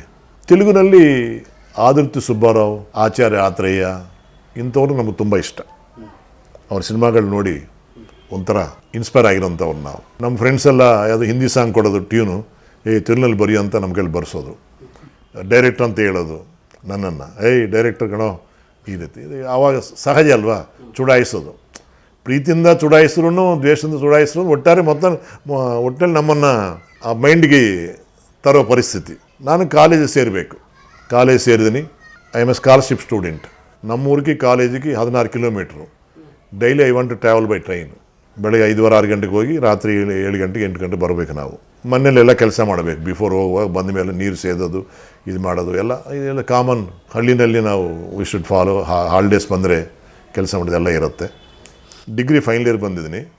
ನಾನು ಪಾಸ್ ಆದರೆ ಫಾರೆಸ್ಟ್ ಆಫೀಸ್ ಕೆಲಸ ಕೊಡಿಸ್ತಾರೆ. ಪಾಸ್ ಆಗಬಾರ್ದು, ನಾನು ಫೇಲ್ ಆಗಬೇಕು. ಫೇಲ್ ಆದರೆ ಸಾಯಿಸ್ಬಿಡ್ತಾರೆ. ಎರಡು ಡೇಂಜರ್ ಝೋನು. ಅಂದರೆ ಎರಡನೇದು ಮನೆಯವ್ರನಿಂದ ನನಗೆ ಅಪಾಯ ಇದೆ. ಮೊದಲನೇದು ನನಗಿಷ್ಟ ಇಲ್ಲ. ಅವರೇನು ಹೇಳಿದ್ರು, ಆರಾಮಾಗಿ ಗೌರ್ಮೆಂಟ್ ಕೆಲಸ ಬರುತ್ತೆ, ಡಿಗ್ರಿ ಪಾಸ್ ಆಗ್ತೀಯ, ಆಮೇಲೆ ಟೆಸ್ಟ್ ಗಿಸ್ಟ್ ಬರೆದ್ಬಿಟ್ಟು ನೀವು ಒಳ್ಳೆ ಸ್ಥಾನಕ್ಕೆ ಬರ್ಬೋದು ಅನ್ನೋ ಆಸೆ ಅವ್ರಿಗಿದೆ. ಯಾವ ತಂದೆ ತಾಯಿಗೂ ಇರುತ್ತೆ. ಬಟ್ ನಮ್ಮ ಬ್ರೈನ್ನಲ್ಲಿ ಸಿನಿಮಾ ಫೀಲ್ಡ್ಗೆ ಹೋಗಬೇಕು ಅನ್ನೋದಿದೆ. ನಾಟಕದ ಕಾರಣ ಅಂದರೆ ನಮ್ಮ ಹವಾ ಹಂಗಿದೆ. ಅವಾಗ ಕಾಲೇಜಿನಲ್ಲಿಯೂ ಡ್ರಾಮಾ, ಯೂನಿವರ್ಸಿಟಿ ಲೆವೆಲ್ನಲ್ಲಿ ಡ್ರಾಮಾ ಮಾಡಿದ್ದೀವಿ, ಅವಾರ್ಡ್ಸ್ ಎಲ್ಲ ತೊಗೊಂಡಿದ್ದೀವಿ. ಅದೇ ಹುಚ್ಚು ನಮಗೆ. ನಮ್ಮ 50% ಮೇಲೆ 1 ಮಾರ್ಕು 51 ಬರಲ್ಲ ನಮಗೆ. ಯಾಕೆ ಬರೀ ಡ್ರಾಮಾಗಳಿಲ್ಲ, ಓಡಾಡೋದು ಇರ್ತದಿಂದ ಫಸ್ಟ್ ಕ್ಲಾಸನ್ನು ಜೀವನದಲ್ಲಿ ನೋಡಲಿಲ್ಲ. ಕಾಲೇಜ್ ಲೆವೆಲ್ನಲ್ಲಿ 50, 51, 50 to 55 ಮೇಲೆ ಒಂದು ಫಸ್ಟ್ ರ್ಯಾಂಕೆ ನಾವು ಯಾವತ್ತು ಫಸ್ಟ್ ಕ್ಲಾಸ್ ಬಂದಿಲ್ಲ. ಅವಾಗ 60 ಫಸ್ಟ್ ರ್ಯಾಂಕ್, ಫಸ್ಟ್ ಕ್ಲಾಸ್ ಅಂತ ಹೇಳ್ತಾರೆ. ನಾವು ಸೆಕೆಂಡ್ ಕ್ಲಾಸ್ನಲ್ಲೇ ಜೀವನ ನಡೆಸ್ಕೊಂಡು ಬಿಕಾಸ್ ಆಫ್ ಡ್ರಾಮಾ ನಮಗೆ. ಯಾಕಂದರೆ ಕೆಲಸಕ್ಕೆ ಹೋಗಬಾರ್ದು, ನಮ್ಮ ಗೌರ್ಮೆಂಟ್ ಕೆಲಸ ಬೇಡ, ನಾನು ಸಿನಿಮಾ ಫೀಲ್ಡ್ಗೆ ಹೋಗ್ಬೇಕಂತ. ಎಲ್ಲ ಎಕ್ಸಾಮ್ ಚೆನ್ನಾಗಿ ಬರೆದಿನಿ. ಒಂದು ಪೇಪರ್ ಮಾತ್ರ ಫೈನಲಾಗಿ ನನ್ನ ಕಣ್ಣು ಮುಂದೆ ಎಕ್ಸಾಮಿನೇಷನ್ ಹಾಲಲ್ಲಿ ಕೂತ್ಕೊಂಡಿದ್ದೀನಿ. ಪೆನ್ ಇದೆ, ಎಲ್ಲ ಇದೆ. ನನಗೆ ಸಿನಿಮಾನೇ ಕಾಣ್ತಾ ಇದೆ. ಸಿನಿಮಾ ಫೀಲ್ಡ್ಗೆ ಹೋಗಬೇಕು, ಸಿನಿಮಾ ಫೀಲ್ಡ್ಗೆ ಹೋಗಬೇಕು. ಎಕ್ಸಾಮನ್ನು ಬರ್ತಾನೆ, what you are doing sir? I am praying god ಅಂತ ಹೇಳಿದ್ದೀನಿ. ಗುಡ್ ಬಾಯ್ ಅಂತ ಅವ್ರು ಹೇಳಿದ್ದಾರೆ. ಕೂತಿದ್ದೀವಿ. ಅರ್ಧ ಗಂಟೆ ಆಯಿತು, 3/4 ಗಂಟೆ ಆಯಿತು, 1 ಅವರ್ ಆಯಿತು, 1/4 ಗಂಟೆ ಆಯಿತು. ಇನ್ನು ಹಾಫ್ ಆನ್ ಅವರ್ ಇದೆ, 2 ಅವರ್ಸ್ ಒಳಗೆ ಮುಗಿಸ್ಬೇಕು ನಾವು. 1 hour 45 minutes, ಇನ್ನು 15 minutes ಇದೆ. ಅಲ್ಲಿ ದೇವರೇ ನನ್ನ ಪಾಸ್ ಮಾಡಬೇಡಿ, ನನ್ನ ಫೇಲ್ ಮಾಡಿ ಅಂತ ಬರೆದಿದ್ದು ನಾನು. ಆನ್ಸರ್ ಶೀಟ್ನಲ್ಲಿ ಫೇಲ್ ಆಗಬೇಕು ಅಂತ ಬರೆದಿದ್ದೇವೆ ನಾವು. ಪಾಪ ಅವ್ರೇನು ಬರಿತಾ ಇದ್ದಾರೆ ಅಂತ ಅವ್ರು ಅಂದ್ಕೊಂಡಿದ್ದಾರೆ, ಎಕ್ಸಾಮಿನರು. ಇಷ್ಟು ಚೆನ್ನಾಗಿ ಬರೀತಾರೆ ಬುಡ್ಡಿ ಮಗ ಅಂತ ಅವ್ರು ಅಂದ್ಕೊಂಡಿದ್ದಾರೆ. ಆಯಿತು, ಇನ್ನು ರಿಸಲ್ಟ್ಸ್ ಬರುತ್ತೆ. ರಿಸಲ್ಟ್ಸ್ ಬಂದರೆ ಅದಕ್ಕೋಸ್ಕರ ಯಾರು ಕೇಳಿದೆ, I have decided to go escape Chennai ಹೋಗ್ಬೇಕು ನಾವು. ಇಲ್ಲಿದ್ದರೆ ರಿಸಲ್ಟ್ಸ್ ಬಂದರೆ ಫಿನಿಶ್, ನನ್ನ ಕತೆ ಮುಗೀತದೆ. ನಮ್ಮ ಫ್ರೆಂಡ್ಸಿನಲ್ಲಿ ಒಬ್ಬನಿಗೆ ಕೇಳಿದ್ದೇನೆ, ಬಡ್ಡಿ ಮಗನಿಗೆ. ಉಳಿದವ್ರಿಗೆ ಯಾರಿಗೆ ಹೇಳಿಲ್ಲ ನಾನು. ಉಮ್ರಾವ್ ಸ್ಟವ್ ಅಂತ ಇರುತ್ತೆ ಕಿರಿಸಿಂದ, ಆ ಕಾಲದಲ್ಲಿ ಸೀಮೆಣ್ಣೆ ಸ್ಟವ್ ಇರುತ್ತೆ. ಅದು ಪ್ಯಾಕ್ ಮಾಡ್ಕೊಂಡಿದ್ದೀನಿ. ಸ್ವಲ್ಪ ಅಕ್ಕಿ ಬೇಳೆ ಎಲ್ಲ ತೊಗೊಂಡಿದ್ದೀನಿ. ನಮ್ಮ ಸೋದರ ಮಾವ ಒಬ್ಬರಿದ್ದಾರೆ, ಇನ್ನೊಬ್ಬರು ಸಿನಿಮಾ ಮಾಡೋರಿದ್ದಾರೆ, ಗೊತ್ತಿರೋರಿದ್ದಾರೆ. ಒಟ್ಟಾರೆ 10-15 ದಿನಕ್ಕೆ ನಾನು ಎಲ್ಲ ಬೇಳೆ ಗಿಲ್ಲೆಲ್ಲ ಎಲ್ಲ ತುಪ್ಪ ಗಿಪ್ಪ ಎಲ್ಲ ರೆಡಿ ಮಾಡಿಕೊಂಡು, ಎಲ್ಲಿರ್ತೀನೂ ಗೊತ್ತಿಲ್ಲ, ಎಲ್ಲಿರಬೇಕು ಗೊತ್ತಿಲ್ಲ, ಒಬ್ಬನಿಗೆ ಹೇಳ್ಬಿಟ್ಟು ಟ್ರೈನ್ ಹತ್ತಿದ್ದೀನಿ ನಾನು. ಆ ಬಡ್ಡಿ ಮಗ ಏನು ಮಾಡಿದ್ದಾನಂದರೆ, ಅವನೇ ಟ್ರೈನ್ ಹತ್ಸ್ಬಿಟ್ಟು ಅವನೇ ಹೋಗಿ ನಮ್ಮಲ್ಲಿ ಹೇಳಿದ್ದಾನೆ. ಭಯ ಇರುತ್ತಲ್ವಾ, ನಾನು ಏನಾಗ್ಬಿಡ್ತು ಅಂತ ಭಯದಿಂದ ಹೇಳಿದ್ದಾನೆ. ಒಂದು 80-90 ಕಿಲೋಮೀಟರ್ಸ್ ಟ್ರೈನು ಆಗಿ ಒಂದು ಸ್ಟೇಷನಲ್ಲಿ ನಿಂತೋಯ್ತು. 5-6 ಜನ ಬಂದು ಇಟ್ಕೊಂಡಿದ್ದಾರೆ ನನ್ನನ್ನು. ಮನೆಯವರು ಫ್ರೆಂಡ್ಸ್ ಎಲ್ಲ ಸೇರಿ ಬ್ಯಾಗಿಗೆ ತೊಗೊಂಡು ಒಂದು ಜೀಮ್ನಲ್ಲಿ ಚೇಂಜ್ ಮಾಡಿದ್ದಾರೆ. ಇಂಥ ಸ್ಟೇಷನಲ್ಲಿ ಸರ್ಕಾರ ಟೈಮಿಂಗ್ಸ್ ಗೊತ್ತಾಗತ್ತಲ್ವ, ಅವರು ಅವಾಗ ಟ್ರೈನ್ ಸ್ಲೋ ಅಲ್ವ, ಈ ಥರ ಸ್ಪೀಡು ಟ್ರೈನ್ಸ್ ಎಲ್ಲ. ಒಂದು ಸ್ಟೇಷನಲ್ಲಿ 10 ನಿಮಿಷ 5 ನಿಮಿಷ ಇರೋದೇ ಇರೋದಿಲ್ಲ. ಮುಂದಿನ ಸ್ಟೇಷನ್ಗೆ ಹೋಗಿ ಅವ್ರು ಹೆಂಗೋ ಮಾಡಿ ನನಗೆ ಕ್ಯಾಚ್ ಮಾಡಿ ಕರ್ಕೊಂಡೋಗ್ಬಿಟ್ಟು, ನಮ್ಮ ಫಾದರ್ ಕಜಿನ್ದೊಂದು ಲಾಡ್ಜಿಂಗ್ ಇದೆ, ಆ ಬೀರುವನಲ್ಲಿ ನನ್ನ ಬ್ಯಾಗ್ ಹಾಕ್ಬಿಟ್ಟು ಲಾಕ್ ಮಾಡಿಬಿಟ್ಟು ಅಲ್ಲಿ ಉಳಿಸ್ಕೊಂಡಿದ್ದಾರೆ. ಏನು ಮಾಡಿದೆಯಾ, ಇಲ್ಲಿ ಹೋಗ್ತಾಯಿದೆ ಅಂತ. ನಾನು ಮಡ್ರಾಸ್ ಹೋಗ್ತಾಯಿದ್ದೀನಿ, ನಾನು ಸಿನಿಮಾ ಡೈರೆಕ್ಟ್ರ್ ಆಗಬೇಕು. ಎಕ್ಸಾಮ್ ರಿಸಲ್ಟ್ಸ್ ಬರ್ತಾಯಿದೆ, ಆರಾಮಾಗಿ ಫಾರೆಸ್ಟ್. ನಾನು ಪಾಸ್ ಆಗಲ್ಲ, ನಾನು ಫೇಲ್ ಆಗ್ತೀನಿ. ಸೆಪ್ಟೆಂಬರ್ ನಾನು ಬರೆಯಲ್ಲ. ಪರವಾಗಿಲ್ಲ, ನಾವು ಹೇಳ್ತೀವಿ ಬರೀ, ನಾವೇನು ಅನ್ನಲ್ಲ ಅಂತ. ಇಲ್ಲ, ನಾನು ಬರೆಯಲ್ಲ, ನಾನು ಚೆನ್ನೈ ಹೋಗಬೇಕು, ನಾನು ಡೈರೆಕ್ಟ್ರ್ ಆಗಬೇಕು. ಸರ್, ನಮ್ಮಪ್ಪ ಸೆಂಟಿಮೆಂಟ್ ಪ್ಲೇ ಮಾಡಿದ್ದಾನೆ. ಕಲಿಸ್ಬಿಡ್ತೀವಿ, ಮದುವೆ ಮಾಡ್ಕೊಂಡು ಕಲಿಸ್ಬಿಡ್ತೀವಿ ಅಂತ ಟ್ರಿಕ್ ಪ್ಲ್ಯಾನ್ ಮಾಡಿದ್ದಾರೆ. ನಾನು ಹೇಳಿದ್ದೀನಿ, ಮದುವೆ ಆಗ್ತೀನಿ, ಬಟ್ ಸಿನಿಮಾ ಕಲಿಸ್ಬೇಕು, ಸಿನಿಮಾ ಫೀಲ್ಡ್ ಕಲಿಸ್ಬೇಕು ಖಂಡಿತ ನಮಗೆ ಪ್ರಾಮಿಸ್ ಮಾಡಿ ಅಂತ ಹೇಳಿದ. ನಮ್ಮಪ್ಪ ಯಾಕೋ ಗೊತ್ತಿಲ್ಲ ಪ್ರಾಮಿಸ್ ಮಾಡಿದ್ದಾರೆ. 10 ಡೇಸಲ್ಲಿ ಮದುವೆ ಆಯಿತು. ನಮ್ಮ ಕಸಿನ್ ಸಿಸ್ಟರ್ ಡಾಟರ್ನೇ ಮದುವೆ ಆಗಿದ್ದು ನಾನು. ನೆಂಟರು ಅಕ್ಕನ ಮಗಳನ್ನ ಕಸಿನ್ ಸಿಸ್ಟರ್ ಡಾಟರ್ನ ಮದುವೆ ಆಗಿದ್ದೀನಿ ನಾನು. ಮದುವೆ ಆದಮೇಲೆ ನಾನು ಹೇಳಿದೆ, ಹೆಂಡತಿ ಹತ್ರ ಹೇಳಿದ್ದೀನಿ, ವೇಸ್ಟಾಗಿ ಮದುವೆ ಆಗಿದೆ ನೀವು ನನ್ನನ್ನು, ನನಗೆ ಗೌರ್ಮೆಂಟ್ ಕೆಲಸ ಎಲ್ಲ ಬದನೇಕಾಯಿ ಇಲ್ಲ, ನಾನು ಸಿನಿಮಾ ನಾನು ಹೇಳ್ತೇನೆ. ಅವ್ರು ಹೇಳ್ತಾರಲ್ವ, ಪಾಸ್ ಆದರೆ ಗೌರ್ಮೆಂಟ್ಗೆ ಫಾರೆಸ್ಟ್ ಆಗ್ತಾರಂತ ನಾನು ಅಂದ್ಕೊಂಡಿದ್ದಾರೆ ಅವರು. ನಾನು ಏನೂ ಆಗಲ್ಲ, ನಾನು ಸಿನಿಮಾ ಡೈರೆಕ್ಟರ್ ಆಗಬೇಕು, ನಾನು ಸಿನಿಮಾ ಫೀಲ್ಡ್ಗೆ ಹೋಗಬೇಕು, ನಿಮ್ಮ ಇಷ್ಟ ಅಂತ ಅವ್ರು ಹೇಳಿದ್ದಾರೆ. ಒಂದು 3-4 ತಿಂಗಳು ಮರ್ಯಾದೆ ಆಗಿದ್ದೀನಿ. ಆ ಟೈಮ್ನಲ್ಲಿ ಎಮರ್ಜೆನ್ಸಿ ಆಯಿತು. ಆಮೇಲೆ ಪ್ರತ್ಯೇಕ ಆಂಧ್ರ ಗಲಾಟೆಗಳೆಲ್ಲ ಇದೆ. ಆ ಟೈಮ್ನಲ್ಲಿ ಆಂಧ್ರ ಸ್ಟೇಷನ್ ಎಲ್ಲ ಇದೆ. ವೆಂಕಯ್ಯ ನಾಯ್ಡು ಇದ್ದಾರಲ್ವ, ಅವರು ನೆಲ್ಲೂರು ಡಿಸ್ಟಿಕ್ಗೆ, ನಾನು ಗುಂಟೂರು ಡಿಸ್ಟಿಕ್ ಲೀಡರು ಕಾಲೇಜಿನಲ್ಲಿ. ನಮ್ಮ ಕೊಲಿಗೆ ಅವರು ವೆಂಕಯ್ಯ ನಾಯ್ಡು. ಅವ್ರು ರಾಜಕೀಯ ಮುಂದುವರ್ಸ್ಕೊಂಡು ಹೋಗಿದ್ದೆ, ನಾನು ಸಿನಿಮಾ ಫೀಲ್ಡ್ ಬಂದಿದ್ದೀವಿ ನಾವು. ನಾನು ಆ್ಯಕ್ಚುಲಿ RSS, ನಾನು ಕಾಲೇಜ್ವರೆಗೂ RSS, ಚೆನ್ನೈನಲ್ಲಿ RSS ಗ್ರೌಂಡಿಗೆ ಹೋಗೋವನು. ಆಮೇಲೆ ನಾನು ಬಿಟ್ಟಿದ್ದೀನಿ ಸಿನಿಮಾವರೆಗೆ, ಅದು ಚೆನ್ನಾಗಿರಲ್ಲ, ಒಂದು ವರ್ಗನ ನಾವು ಫೋರ್ಗ್ರೌಂಡ್ ಇಟ್ಕೋಬಾರ್ದು ಅಂತ ಆಮೇಲೆ ಬಿಟ್ಟಿದ್ದೀನಿ. ಅಲ್ಲಿಂದ ಚೆನ್ನೈನಲ್ಲಿ ಲಾಂಚ್ ಆಗಿದ್ದೀನಿ ನಾನು. ನಮ್ಮ ಫ್ರೆಂಡು ಅವರ ಅಣ್ಣನೇ ಪ್ರೊಡ್ಯೂಸರ್ ಆಗಿದ್ದಾರೆ. ಫಸ್ಟ್ ಏನು ನಮಗೆ ಅವರು ಕೆಲಸ ಕೊಟ್ಟಿದ್ದಾರೆ ಅಸಿಸ್ಟೆಂಟ್ ಡೈರೆಕ್ಟರ್ ಆಗಿ. ಹೆಂಡತಿ ಒಪ್ಪಿದಾರಲ್ವಾ, ನಾನು ನನ್ನ ಮಾತು ಕೇಳಲೇಬೇಕು, ಬೇರೆ ದಾರಿ ಇಲ್ಲ. ನಾನೇನು ಕೆಲಸ ಮಾಡಿದ್ರೆ ಫೇಲ್ ಆಗ್ತೀನಿ, ಸೆಪ್ಟೆಂಬರ್ ಬರೆಯಿಲ್ಲ ಅಂತ ಹೇಳಿದ್ದೀನಲ್ವಾ. ಇನ್ನು ಕೆಲಸದ ಬಗ್ಗೆ ಅವ್ರಿಗೆ ಏನಿಲ್ಲ, ಈ ಕರ್ಮ ಇವನು ಸಾಯಿಲ್ಲ ಅಂತ ಅವರು ಅಂದ್ಕೊಂಡಿರ್ತಾರೆ ಅಷ್ಟೇ. ಕೇಳಿದೆ, ನಾನು ಕೇಳಿದ್ರು ಅವರು ಸ್ವಲ್ಪ ಕನ್ವಿನ್ಸ್ ಆದರೆ ಅವರು ಎಕ್ಸಾಮ್ ಬರ್ಸೋರು. ಅವರು ನಾನು ಬರೆಯಿಲ್ಲ ಅಂತ ಹೇಳಿದ್ದೀನಲ್ವ. ನಾನು ಮದುವೆ ಆದ 3 ತಿಂಗಳಿಗೆ ನಾನು ಚೆಕ್ ಇಟ್ಟು ಚೆನ್ನೈ ಹೋಗಿ 9 ಮಂತ್ಸ್ಗೆ ವಾಪಸ್ ಬಂದಿದ್ದೀನಿ. ಒಂದು ಪಿಕ್ಚರ್ ಕೆಲಸ ಮಾಡಿ ರಿಲೀಸಿಗೆ ಬಂದಿದ್ದೀನಿ ನಾನು ಆಂಧ್ರ. ಒಂದು ಪಿಕ್ಚರ್ ಮುಗಿಸಿದ್ದೀನಿ ನಾನು ಅಸಿಸ್ಟೆಂಟ್ ಡೈರೆಕ್ಟರ್ ಆಗಿ. ಆ ರಿಲೀಸಿಗೆ ನಾನು ಆಂಧ್ರ ಬಂದು ನಾನು ಹಿಂದಿನ ಕರ್ಕೊಂಡು, ನೀವು ನನ್ನಲ್ಲಿ ಮಡ್ರಾಸ್ ಬನ್ನಿ, ಅಲ್ಲೇ ಇರೋದು ನಾವು, ನಮ್ಮದು ಇದೆಲ್ಲ ಅಡ್ರೆಸ್ಸು ಅದೇ ಅಡ್ರೆಸ್ ಅಂತ ಹೇಳ್ಬಿಟ್ಟು ವೈಫನ್ನ ಕರ್ಕೊಂಡು ಮದ್ರಾಸ್ ಬಂದಿದ್ದೆ ನಾನು. ಅಲ್ಲಿಂದ 16 ವರ್ಷ ಅಸಿಸ್ಟೆಂಟ್ ಡೈರೆಕ್ಟರ್ ಆಗಿ, ಅಸಿಸ್ಟೆಂಟ್ ರೈಟರ್ ಆಗಿ, ಅಸೋಸಿಯೇಟ್ ಡೈರೆಕ್ಟರ್ ಆಗಿ, ಅಸೋಸಿಯೇಟ್ ರೈಟರ್ ಆಗಿ 16 ವರ್ಷ ಕೆಲಸ ಮಾಡಿದ್ದೀನಿ ನಾನು ಚೆನ್ನೈನಲ್ಲಿ. 72ನಿಂದ 1987 ಇಷ್ಟು ವರ್ಷ ಅಸಿಸ್ಟೆಂಟಾಗಿ ಕೆಲಸ ಮಾಡಿದ್ದೀನಿ ನಾನು. ಯಾಕಂದರೆ ಆ ಕಾಲದಲ್ಲಿ industry should believe he had capacity ಅಂತ. ಆಮೇಲೆ ನಮಗೆ ಗಾಡ್ ಫಾದರ್ ಇಲ್ಲ, ಹಿಂದೆ ಯಾರಿಲ್ಲ ಮುಂದೆ ಯಾರಿಲ್ಲ, ಆ ಥರವ್ರು ದೊಡ್ಡವರಾಗಿದ್ದಾರೆ. ದಾಸನಾರಾಯಣಕ್ಕೆ ಹಿಂದೆ ಇಲ್ಲ ಮುಂದೆ ಇಲ್ಲ, ಅವರು ದೊಡ್ಡ ಡೈರೆಕ್ಟರ್ ಆಗಿದ್ದಾರೆ. ದಾಸನಾರಾಯಣ ರಾಘವೇಂದ್ರ ಅವ್ರ ತಂದೆ ದೊಡ್ಡ ಡೈರೆಕ್ಟ್ರು, ದೊಡ್ಡ ಪ್ರೊಡ್ಯೂಸರು, ಸ್ಟುಡಿಯೋ ಓನರ್, ಅವರು ಡೈರೆಕ್ಟರ್ ಆಗಿದ್ದಾರೆ. 2 ಕ್ಯಾಟಗರಿ ಇತ್ತು ಜೀವನದಲ್ಲಿ, 2 ಎಕ್ಸಾಂಪಲ್ ಇರುತ್ತೆ. ಬ್ಯಾಕ್ಗ್ರೌಂಡ್ ಇರೋರು ದೊಡ್ಡವರಾಗಿದ್ದಾರೆ, ಇಲ್ಲದವರು ದೊಡ್ಡವರಾಗಿದ್ದಾರೆ. ದೊಡ್ಡವರಾಗಿದ್ದರೆ ದಾಸನಾರಾಯಣ ನಮಗೆ ಮಾದರಿ ರೋಲ್ ಮಾಡಲ್. ಅವರು ದಾಸನಾರಾಯಣ ಅವ್ರ ಹತ್ರ ಸ್ಟೋರಿ ಡಿಪಾರ್ಟ್ಮೆಂಟ್ ಕೆಲಸ ಮಾಡೋನು ನಾನು. ಅವ್ರ ಅಸಿಸ್ಟೆಂಟ್ ಕೋಡಿರಾಮಕೃಷ್ಣ ಅವ್ರ ಹತ್ರ 4 ವರ್ಷ ಕೋಡಿರೇಟಾಗಿ ಕೆಲಸ ಮಾಡಿದ್ದೀನಿ. ಆಚಾರ್ಯ ಆತ್ರೇಯ ಅಂತ best writer like Uday Shankar, Kannadasan, ಈ 3 ಜನ ತಮಿಳ್ನಾಡಿನಲ್ಲಿ ಕನ್ನದಾಸನು, ಕರ್ನಾಟಕದಲ್ಲಿ ನಮ್ಮ ಉದಯ್ ಶಂಕರು, ಆಂಧ್ರದಲ್ಲಿ ಆತ್ರೇಯ. ಈ 3 ಜನನೇ ಟಾಪ್. ಅವ್ರ ಹತ್ರ ಕೆಲಸ ಮಾಡಿದ್ದೀನಿ ಅಸಿಸ್ಟೆಂಟ್ ರೈಟರ್ ಆಗಿ. ಅವರ ವರ್ಕಿಂಗ್ ಅವರ್ಸ್ ಹೆಂಗಿರುತ್ತಂದರೆ ನೈಟು 12 ಗಂಟೆಯಿಂದ ಬೆಳಗ್ಗೆ 4-4:30-5 ಗಂಟೆವರೆಗೂ. ಆತ್ರೇಯ ಅವರು ನೈಟ್ 12 ಗಂಟೆಗೆ ಅವ್ರು ಹಂಗೆ ಬರೆಯೋದು. ಆ ಟೈಮ್ನಲ್ಲೇ ಅವರು ಬರೆಯೋದು. ಡೇ ಮಲಗುತ್ತಾರೆ, ಓಡಾಡ್ತಾರೆ, ಕುಡಿತಾರೆ, ಎಲ್ಲೆಲ್ಲ ಓಡಾಡ್ತಿರ್ತಾರೆ ಅವರು. ಆ ಟೈಮ್ನಲ್ಲಿ ಅವ್ರು ವರ್ಕ್ ಮಾಡೋದು. ನಮ್ಮವ್ರು ಇದ್ದಾರೆ, ಹೇಳಿದಿನಲ್ವಾ, ನಮ್ಮವರೊಬ್ಬರು ಪ್ರೊಡ್ಯೂಸರ್ ಇದ್ದಾರೆ. ನಮ್ಮವ್ರ ಸೋದರ ಮಾಮ ಅಂಜಲಿ ಪ್ರೊಡಕ್ಷನ್ಸ್ಲಿ ಕೆಲಸ ಮಾಡೋರು, ಪ್ರೊಡಕ್ಷನ್ ಮ್ಯಾನೇಜರ್ ಆಗಿ. ಬಟ್ ನಮ್ಮ ಸೋದರ ಮಾವ ಹತ್ರ ಡಿಸ್ಕಸ್ ಮಾಡೋರು ಅವ್ರು ಇಂಟ್ರೆಸ್ಟ್ ತೋರಿಸಿಲ್ಲ. ಬೇಡ ಕಣೋ, ತುಂಬ ಕಷ್ಟ ಆಗತ್ತೆ, ಎಷ್ಟೋ ವರ್ಷಕ್ಕೆ ನಿಮ್ಗೆ ಅವಕಾಶ ಬರುತ್ತೆ, ಬೇಡ ಅಂತ ಕನ್ವಿನ್ಸ್ ಮಾಡಿದ್ದಾರೆ. ಅಲ್ಲಿ ಇಲ್ಲ ಮಾಮ, ನಾನು ಎಷ್ಟು ವರ್ಷ ಆದರೂ ನಾನು ಕೆಲಸ ಮಾಡ್ತೀನಿ, ನನಗೆ ಇನ್ನು ಏನೂ ನಾನು ಮಾಡಲ್ಲ, ಇನ್ನು ಬೇರೆ ಏನೂ ಮಾಡಲ್ಲ, ನನಗೆ ಚಿನ್ನ ಕೊಟ್ಟರು ಬೇಡ, ವಜ್ರ ಕೊಟ್ಟರು ಬೇಡ, ನನಗೇನು ಬೇಡ, ನಾನು ಕೆಲಸ ಮಾಡಬೇಕಂತಂದರೆ ನಮ್ಮ ಫ್ರೆಂಡು ಕಂಪ್ನಿಯಲ್ಲಿ ನಮಗೆ ದಿನನೇ ಕೆಲಸ ಕೊಟ್ಟಿದ್ದಾರೆ ಅಸಿಸ್ಟೆಂಟ್ ಡೈರೆಕ್ಟ್ರಾಗಿ. ಸೊ ನೀವು ಅಲ್ದದ್ದು ವೆಯ್ಟ್ ಮಾಡಿ ಏನಿಲ್ಲ, ನಥಿಂಗ್, ಏನಿಲ್ಲ. ಒಂದು ಸೆಕೆಂಡು ನಾನು ಕೆಲಸಕ್ಕೋಸ್ಕರ ಥಿಂಕ್ ಮಾಡಿಲ್ಲ. ನಾನು ನೋಡಿದ ತಕ್ಷಣ ಅವರು ಇಮಿಡಿಯೇಟ್ ಸೇರಿಸ್ಕೊಂಡಿದ್ದಾರೆ. That is my luck. So ಈ ಫೀಲ್ಡಲ್ಲಿ ಲಕ್ ಬೇಕು, ಇಲ್ಲಾಂದ್ರೆ ಏನಿರ್ತದೆ, ಆ ಲಕ್ ನಂದು ಸಾಯಿ ರೂಪದಲ್ಲಿರುತ್ತೆ. 9 ಮಂತ್ಸ್ಗೆ ಪಿಕ್ಚರ್ ಮುಗೀತು. ಯಾವ ಸರ್ ಫಸ್ಟ್? ಮನುವು ಮನಸ್ಸು, ತೆಲುಗು ಸಿನಿಮಾ. ತೆಲುಗೇ. ಕನ್ನಡ ನನಗೆ ಗೊತ್ತೇ ಇಲ್ಲ. ಕನ್ನಡ ಅನ್ನೋದು ಬೇರೆ ಲ್ಯಾಂಗ್ವೇಜ್.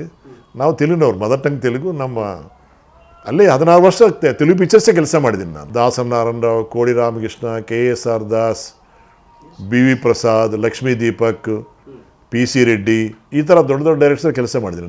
ದೊಡ್ಡ ದೊಡ್ಡ ಡೈರೆಕ್ಟರ್ಸ್ ನಾನು ಕೆಲಸ ಮಾಡಿದ್ದೆಲ್ಲ. NT ರಾಮರಾವ್ ಪಿಕ್ಚರ್ ಮಾಡಿದ್ದೀನಿ, ಕೃಷ್ಣ ಪಿಕ್ಚರ್ ಮಾಡಿದ್ದೀನಿ, ಶೋಭನ್ ಬಾಬು ಪಿಕ್ಚರ್ ಮಾಡಿದ್ದೀನಿ, ರ್ಯಾಲಂಗಿ, ರಮಣಾರೆಡ್ಡಿ, ಗಿರಿಜಾ ಅಂಥವ್ರು ಎಲ್ಲ ಕೆಲಸ ಮಾಡಿ, ಸತ್ಯನಾರಾಯಣ ಎಲ್ಲ ಜನ ಕೆಲಸ ಮಾಡಿದೆ ನಾನು. Sobhan Babu, Sharada, Sridevi was kid then. Sridevi 72ನಲ್ಲಿ 72ನಲ್ಲಿ she is a kid, 8 years girl. ನಮ್ಮ ಸ್ಕೂಲ್ ಮಾಸ್ಟರ್ ಇದೆಯಲ್ಲ ಕನ್ನಡದಲ್ಲಿ, ಅದು ತೆಲುಗಿನಲ್ಲಿ ಮಾಡಿದ್ದಾರೆ. BR ಪಂತ್ಲು ಅವರು. ಅಲ್ಲಿ NTR ಮಾಡಿದ್ದಾರೆ BR ಪಂತ್ಲು ಕ್ಯಾರೆಕ್ಟ್ರು. ಅವ್ರ ಮೊಮ್ಮಗಳ ಕ್ಯಾರೆಕ್ಟರ್ ಶ್ರೀದೇವಿ ಮಾಡಿದ್ದಾರೆ, ಚೈಲ್ಡ್ ಆರ್ಟಿಸ್ಟ್. ನೀವು ಯೂಟ್ಯೂಬ್ಗೆ ಹೋದ್ರೆ ಸಿಕ್ಕತ್ತೆ. ಆ ಫೋನ್ ಸಾಂಗ್ ಒಂದಿರುತ್ತೆ, ಅದು ಶ್ರೀದೇವಿ ಮಾಡಿದ್ದು. ಅದೇ ಶ್ರೀದೇವಿ ಹೀರೋಯಿನ್ ಆಗೋವರೆಗೂ, ಹೀರೋಯಿನ್ ಆದಮೇಲೆ ಕೆಲಸ ಮಾಡಿದ್ದೀನಿ ನಾನು ಕಾರ್ತಿಕ ದೀಪದಲ್ಲಿ. ದೊಡ್ಡ ದೊಡ್ಡ ಡೈರೆಕ್ಟರ್ಸ್, ದೊಡ್ಡ ದೊಡ್ಡ ಕಂಪನಿಗೆಲ್ಲ ಕೆಲಸ ಮಾಡಿದ್ದೀನಿ. ಕತೆ ಬರಿತೀನಿ ಅನ್ನೋದು ಹೇಳ್ಕೊಳಕ್ಕೆ ನಾಚಿಕೆ ನಮಗೆ. ದೊಡ್ಡವ್ರ ಹತ್ರ ನಾವೇನು ಮಾತಾಡೋದು, ನಾವು ಕೆಲಸ ಕೊಟ್ಟಿದ್ದೇ ದೊಡ್ಡದು. ಆದರೂ ನಮಗೆ ಧೈರ್ಯ ಇಲ್ಲ ಹೇಳೋದಕ್ಕೆ. ನಾನೇನು ಮಾಡಿದೆ ಆ ರೈಟ್ರಿಗೆ ಸೀನ್ ಬರೀತಾರಲ್ವಾ, ಡೈರೆಕ್ಟ್ ಹೇಳ್ತಾರಲ್ವ, ನಾನು ಪ್ಯಾರಲ್ ಸೀನ್ ಬರೆಯೋನು. ನಾನು basically I am writer. Industry ಹೋಗೋ ಮುಂಚೆ ನಾನು ರೈಟರ್ ಅಲ್ವಾ, ನಾಟಕ ಎಲ್ಲ ಬರೆಯೋದು ಇದೆಲ್ಲ ಇದೆಲ್ವಾ, ಆ ಹುಚ್ಚು ನಮಗಿರುತ್ತಲ್ವಾ. ಅವ್ರು ಏನು ಬರೀತಾರೋ ನಾನೊಂದು ಬರೆಯೋದು, ಕಂಪೇರ್ ಮಾಡ್ಕೊಡೋದು. ಒಂದು ಸಿನಿಮಾಗೆ ಆ ಥರ 10 ಸೀನ್ ಕೊಟ್ಟಿದ್ದೀನಿ, 20 ಸೀನ್ ಕೊಟ್ಟಿದ್ದೀನಿ, 5 ಸೀನ್ ಕೊಟ್ಟಿದ್ದೀನಿ, ಬೇಕಷ್ಟಿದೆ. It is understanding between direct and me. ಅದು ಬೇರೆಯವ್ರಿಗೆ ಗೊತ್ತಾಗಲ್ಲ. ಅಂದರೆ ಅವ್ರಿಗಿಂತ ನಾನು ಚೆನ್ನಾಗಿ ಬರೀದ್ದೀನಿ, ಇಲ್ಲ ನಾನು ಅವ್ರಿಗೆ ಈಕ್ವಲ್ ಆಗಿ ಬರೀದ್ದೀನಿ ಅನ್ನೋದು ಯಾವತ್ತೂ ನಮಗೆ ಸ್ಯಾಟಿಸ್ಫ್ಯಾಕ್ಷನ್ ಇರುತ್ತೆ. ಇದು ಕೇಳಿ ಒಂದು ಪ್ರೊಡ್ಯೂಸರು ಏನೋ ಕತೆ ಗೀತೆ ಅಂತ ಹೇಳಿದೆ ಅಲ್ವಾ, ಏನೋ ಕತೆ ಹೇಳ್ತೀಯಾ ಅಂತ ಹೇಳಿದೆ ನಾನು. ನನಗೆ ಕೇಳ್ತೀನಿ ಸರ್, ನಮ್ಮದು ಒಳ್ಳೆ ಕತೆ ಇದ್ದಿ ಸರ್ ಹೇಳಿದೆ. ಹೇಳಂತ ಹೇಳಿದಾರೆ. ಡೈರೆಕ್ಟರ್ ಕರೆದ್ರು, Pinishetty Raviraja is a biggest director. Pinishetty Raviraja Chiranjeevi pictures direct ಮಾಡೋರು ಅವರು. ಅವ್ರು ಕರೆದ್ರು ಸ್ಟೋರಿ ಹೇಳಂತ. ಹಿಂಗೆ ನಾವು ಅಸೋಸಿಯೇಟ್ಸ್ ಅಲ್ವಾ, ಧೈರ್ಯ ಮಾಡಿ ಹೇಳಿದ್ದೀನಿ. ಅವ್ರು ಎದ್ಬಿಟ್ಟು ತುಂಬ ಚೆನ್ನಾಗಿದೆ ಈ ಸಿನಿಮಾ ಮಾಡೋಣ. ಸಿನಿಮಾ ಮಾಡಿದ್ದಾರೆ. ಅರ್ಜುನ್ ಸರ್ಜಾ ಹೀರೋ ಅದರಲ್ಲಿ. ಈಗಲೂ ಟೈಟ್ಲ್ ಇರುತ್ತೆ, ಯೂಟ್ಯೂಬ್ನಲ್ಲಿ ನೋಡಿದ್ರೆ ಸಿರಿಪುರನ್ ಚಿನ್ನೋಡು ಅಂತ ಸಿನಿಮಾ ಹೆಸರಿರುತ್ತೆ. ಕಥಾಮೂಲ ಸಾಯಿ ಪ್ರಕಾಶ್ ಅಂತ, EP ರೆಡ್ಡಿ ಅಂತ ಇರುತ್ತೆ. ಪ್ರಕಾಶ್ ರೆಡ್ಡಿ ನನ್ನ ಹೆಸರು. ಇನ್ನು ಕನ್ವರ್ಟ್ ಆಗಲಿಲ್ವೇ, 86ನಲ್ಲಿ ನಾನು ಕನ್ವರ್ಟ್ ಆಗಿದ್ದು. ಅಲ್ಲಿವರೆಗೆ ಅದೇ ಹೆಸರಲ್ಲಿ ಮುಂದುವರಿಸಿದ್ವಿ ನಾವು. Then I got confidence.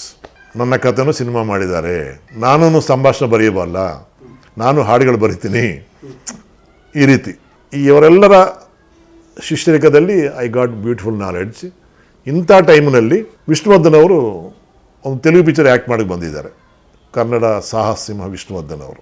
ಇದು ಮಲ್ಟಿ ಸ್ಟಾರರ್ ಫಿಲ್ಮ್. ಅದು ಸರ್ದಾರ್ ಧರ್ಮಣ್ಣ ಅಂತ. ಕೃಷ್ಣರಾಜು, ಮೋಹನ್ ಬಾಬು, ವಿಷ್ಣುವರ್ಧನ್, ಜಯಸುಧಾ, ರಾಧಿಕಾ, ರಜನಿ, ಪ್ರಭಾಕರ್ ರೆಡ್ಡಿ, ಇನ್ನು ಬೇಕಾಷ್ಟು ಜನ ಇದ್ದಾರೆ. ದೊಡ್ಡ ದೊಡ್ಡ ಸ್ಟಾರ್ ಕ್ಯಾಸ್ಟು. ವಿಷ್ಣುವರ್ಧನ್ ಅವರು ಒಂದು ಹೀರೋ, 3 ಜನದಲ್ಲಿ ಒಂದು ಹೀರೋ. ಅವ್ರಿಗೆ ತೆಲುಗು ಬರಲ್ಲ. ನನ್ನನ್ನು ಅವ್ರಿಗೆ ಕೋಚ್ ಹಾಕಿದ್ದಾರೆ, ತೆಲುಗು ಕಲಿಸ್ಬೇಕು ಅವ್ರಿಗೆ. ನಮ್ಮ ಅದೃಷ್ಟ ಏನಂದರೆ ಕನ್ನಡ ತೆಲುಗು ಹತ್ರ ಇರುತ್ತೆ. ಅವ್ರಿಗೆಲ್ಲ ಹೇಳ್ಕೊಟ್ಟಿದ್ದೀನಿ ನಾನು. ಅಮ್ಮ ಸ್ಮಾಲ್ ಡಿಫ್ರೆನ್ಸ್ ಸರ್, ಬರ್ಕೊಡಿ ಸರ್ ಅಂತ. ಅಲ್ಲಿಂದ ಅವ್ರು ನನ್ನ ಹೆಗಲ ಮೇಲೆ ಕೈ ಹಾಕೋ ಶುರು ಮಾಡಿದ್ದಾರೆ. ನಂದಲ್ಲಿ ಇರಬೇಕಪ್ಪ, ನೀವು ಎಲ್ಲಿ ಹೋಗಂಗಿಲ್ಲ, ಅವರೆಲ್ಲ ಅವ್ರು ನೋಡ್ಕೊತಾರೆ, ನೀವು ನನಗೆ ಟೋಟಲ್ ಅಂತ ಫ್ರೆಂಡ್ ಮಾಡ್ಕೊಂಡಿದ್ದಾರೆ ನನ್ನನ್ನು. ಅವ್ರಿಗೆ ಪ್ರಾಂಪ್ಟಿಂಗ್ ಕೊಡೋದು, ಈ ರೀತಿ ವಿಷ್ಣುವರ್ಧನ್ ತುಂಬ ಕ್ಲೋಸ್ ಆಗಿದ್ದೀನಿ ನಾನು. ಶೂಟಿಂಗ್ ಮುಗಿದ್ರು ನನ್ನ ಕರೆಯೋರು ಅವರು. ಎಲ್ಲಿದೆಯಪ್ಪ, ಆಫೀಸು ಫೋನ್ ಮಾಡೋದು. ಬಂದ್ರೆ ಅವರು, ರೆಡ್ಡಿ ಬಂದೇನ, ಕಲಿಸ್ಕೊಡಿ ಸರ್, ನಮ್ಮನೆ ಕಾರ್ ಕಲಿಸ್ತಂತ ಕಲಿಸ್ಕೊಡೋರು. ಫೆಬ್ರವರಿ 27 ಅವ್ರ ಮ್ಯಾರೇಜ್ ಡೇ ವಿಷ್ಣುವರ್ಧನ್ ಅವ್ರದ್ದು. ತಿರುಪತಿ ಹೋಗೋದು ಅದರ ಅಭ್ಯಾಸ. ನನ್ನ ಕರ್ಕೊಂಡೋಗೋರು. ತುಂಬ ಹತ್ರ ಆಗಿದ್ದೀವಿ ನಾವು. ಆಮೇಲೆ ನಮ್ಮ ಕಂಪನಿಯವರು ಯಾವ ಕಥೆ ನಂದು ತೆಲುಗಿನಲ್ಲಿ ಸಿನಿಮಾ ಮಾಡಿದ್ರು ಅಂತ ಹೇಳಿದಿನಲ್ವ, ಅವರು ಕನ್ನಡದಲ್ಲಿ ಕೈದಿ ಮಾಡಿದ್ದಾರೆ. ಅದಾದಮೇಲೆ ಸತ್ಯಂ ಶಿವಂ ಸುಂದರ ಒಂದು ಸಿನಿಮಾ ಮಾಡಿದ್ದಾರೆ. ನನ್ನ ಕನ್ವರ್ಷನ್ ಟೈಮ್ ಅನ್ಕೊಂಡು ನಾನು ಮೈಗ್ರೇಟ್ ಆಗೋದಕ್ಕೆ ಕಾರಣ ಭಗವಂತ. ನಾನು ಆ ಪಿಕ್ಚರ್ ವಿಷ್ಣುವರ್ಧನ್ ಮಾಡಿಲ್ಲ ಅಂದರೆ ನನ್ನ ಕರ್ನಾಟಕ ನನ್ನ ಸಂಬಂಧಗಳಿಲ್ಲ. ವಿಷ್ಣುವರ್ಧನ್ ಏನು ಮಾಡಿ ಸತ್ಯಂ ಸುಂದರ ಮಾಡುವಾಗ ನನ್ನ ಫ್ರೆಂಡ್ ಇದು ಕೆಲಸ ಮಾಡಬೇಕು, ಈಸ್ ಮೈ ಫ್ರೆಂಡ್ ಅಂತ ವಿಷ್ಣು ಹೇಳಿದ್ದಾರೆ. ಹೇಳ್ಬಿಟ್ಟು ಸ್ಕ್ರೀನ್ ಪ್ಲೇ ಬರಿ ಅಂತ ಹೇಳಿದ್ದಾರೆ ನನ್ನನ್ನು. P. ವಾಸು ಅವ್ರು ಬರೆದ್ರು, ನಾನು ಬರೆದಿನಿ, ಬೇರೆಯವ್ರು ಬರೆದಿದ್ದಾರೆ. ಬಟ್ ನನ್ನ ಹಣೆ ಬರ ಚೆನ್ನಾಗಿದೆ. ನನ್ನ ಸ್ಕ್ರೀನ್ ಪ್ಲೇ ಇಷ್ಟಪಟ್ಟಿದ್ದಾರೆ ವಿಷ್ಣುವರ್ಧನ್. KSR Das producer. ಆವಾಗ ನನಗೆ ರೈಟರ್ ಕಮ್ ಕೋ ಡೈರೆಕ್ಟರ್ ಆಗಿ ಇಲ್ಲಿ ಬಂದಿದ್ದೆ ಕರ್ನಾಟಕಕ್ಕೆ. ಆ ಪಿಕ್ಚರ್ ಕೆಲಸ ಮಾಡೋಕ್ಕೆ ನನಗೆ ಕನ್ನಡ ಚಿತ್ರರಂಗದಲ್ಲಿ ಒಬ್ಬ ಕೋ ಡೈರೆಕ್ಟರ್ ಆಗಿ, ಬರಹಗಾರನಾಗಿ ನನ್ನನ್ನು ಕಲಾಮತಲ್ಲಿ ಸ್ವಾಗತಿಸಿದ್ದಾರೆ. ಆ ಪಿಕ್ಚರಲ್ಲೇ ಕೆಲಸ ಮಾಡಿದ್ದೀನಿ. KCN ಅವರು ಡಿಸ್ಟ್ರಿಬ್ಯೂಟರ್ಸ್. KCN ಫಿಲಿಮ್ಸ್, ಗೌಡ್ರು, ಚಂದ್ರಶೇಖರ್. ಮೋಹನು, ಚಂದ್ರಶೇಖರ್ ಅವರು ಎಲ್ಲ ಆಯಿತು. ಕಾಪಿ ನೋಡಿದ್ದೀವಿ, ಸೆನ್ಸಾರ್ ಆಯಿತು, ಚೆನ್ನಾಗಿದೆ. ರಿಲೀಸ್ಗೆಲ್ಲ ಪ್ರಿಪೇರ್ ಆಗ್ತಾ ಇದ್ದಾರೆ. ಶುಕ್ರವಾರ ರಿಲೀಸು. ಮಂಗಳವಾರನೇ ಏನೋ ಪಿಕ್ಚರ್ ನೋಡಿದ್ವಿ, ಇನ್ನೊಂದು ಸಲ ನೋಡಿಬಿಟ್ಟು ಪ್ರಿಂಟ್ ಆರ್ಡ್ರ್ ಕೊಟ್ಟಿದ್ದಾರೆ.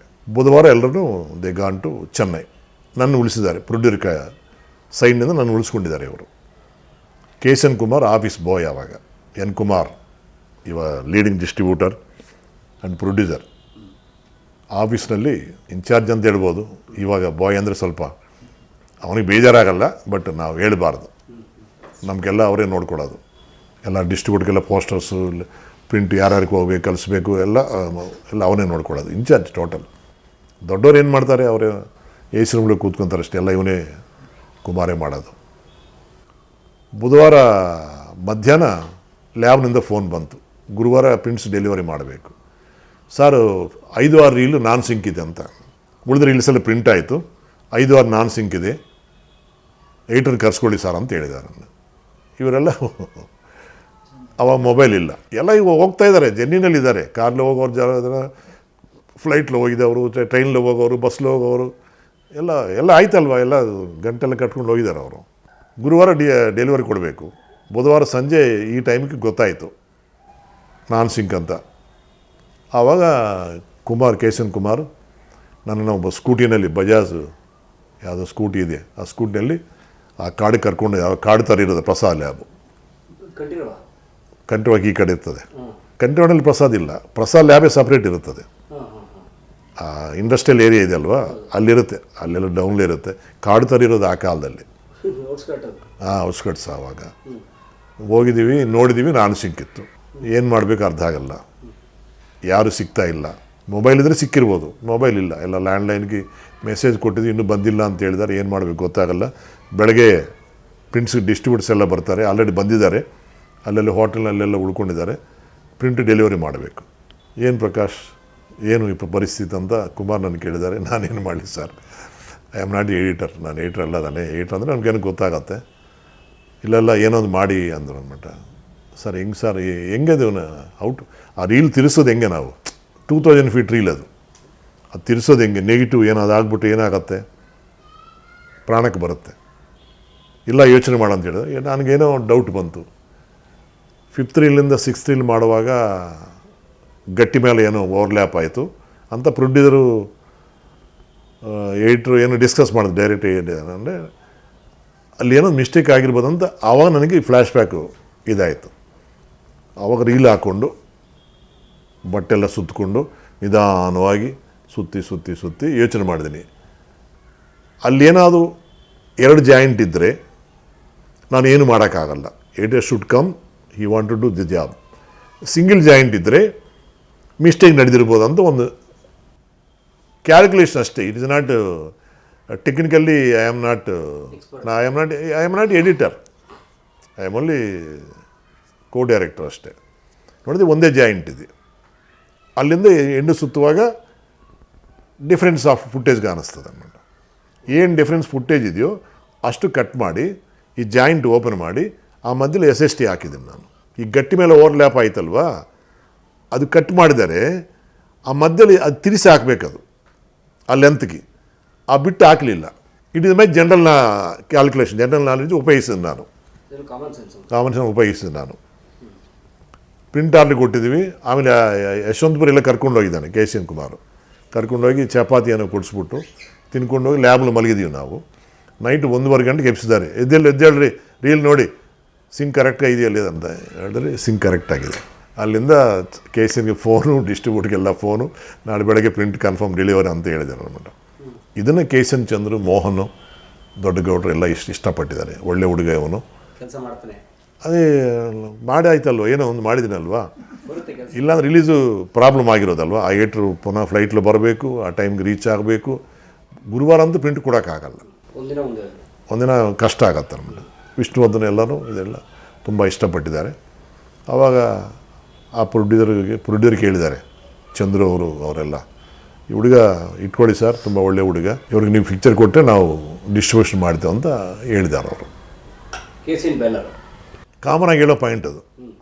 ಕೊಡ್ತವ್ರೆ ಬಿಡ್ತಾರೆ. ಆಮೇಲೆ ಆ ಸದ್ಯಕ್ಕೆ ನಾನು ಬಚಾವ್ ಮಾಡಿದಿನಲ್ವಾ, ಆ ವಿಶ್ವಾಸದಿಂದ ಹೇಳಿದಾರೋ ಇಲ್ಲ ನನಗೆ ಕೆಲಸ ನೋಡಿ ಹೇಳಿದಾರೋ, ಒಟ್ಟಾರೆ ಅವರು ದೇ ಎಶ್ಯೂರ್ಡ್ ಪ್ರೊಡ್ಯೂಸರ್ ಇವರಿಗೆ ಡೈರೆಕ್ಷನ್ ಚಾನ್ಸ್ ಕೊಡಿ ಸರ್, ನಾವು ಡಿಸ್ಟ್ರಿಬ್ಯೂಷನ್ ಮಾಡ್ತೀವಿ ಅಂತ ಮಾತು ಕೊಟ್ಟಿದ್ದಾರೆ.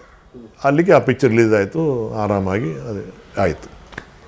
ನೆಕ್ಸ್ಟು ಅದೇ ಕಂಪನಿಗೆ KSR ದಾಸ್ ಪ್ರೊಡ್ಯೂಸರ್, ಡೈರೆಕ್ಟ್ರು, GR ರಾಜ್ ಪ್ರೊಡ್ಯೂಸರು. ಕಥೆ ನಂದು. ಪ್ರಭಾಕರ್ ಅವರು ಕುಂದಾಪುರದಲ್ಲಿದ್ದಾರೆ, ಅಲ್ಲಿ ಹೋಗಿ ನಾನು ಕತೆ ಹೇಳಬೇಕು ಟೈಗರ್ ಪ್ರಭಾಕರ್ಗೆ.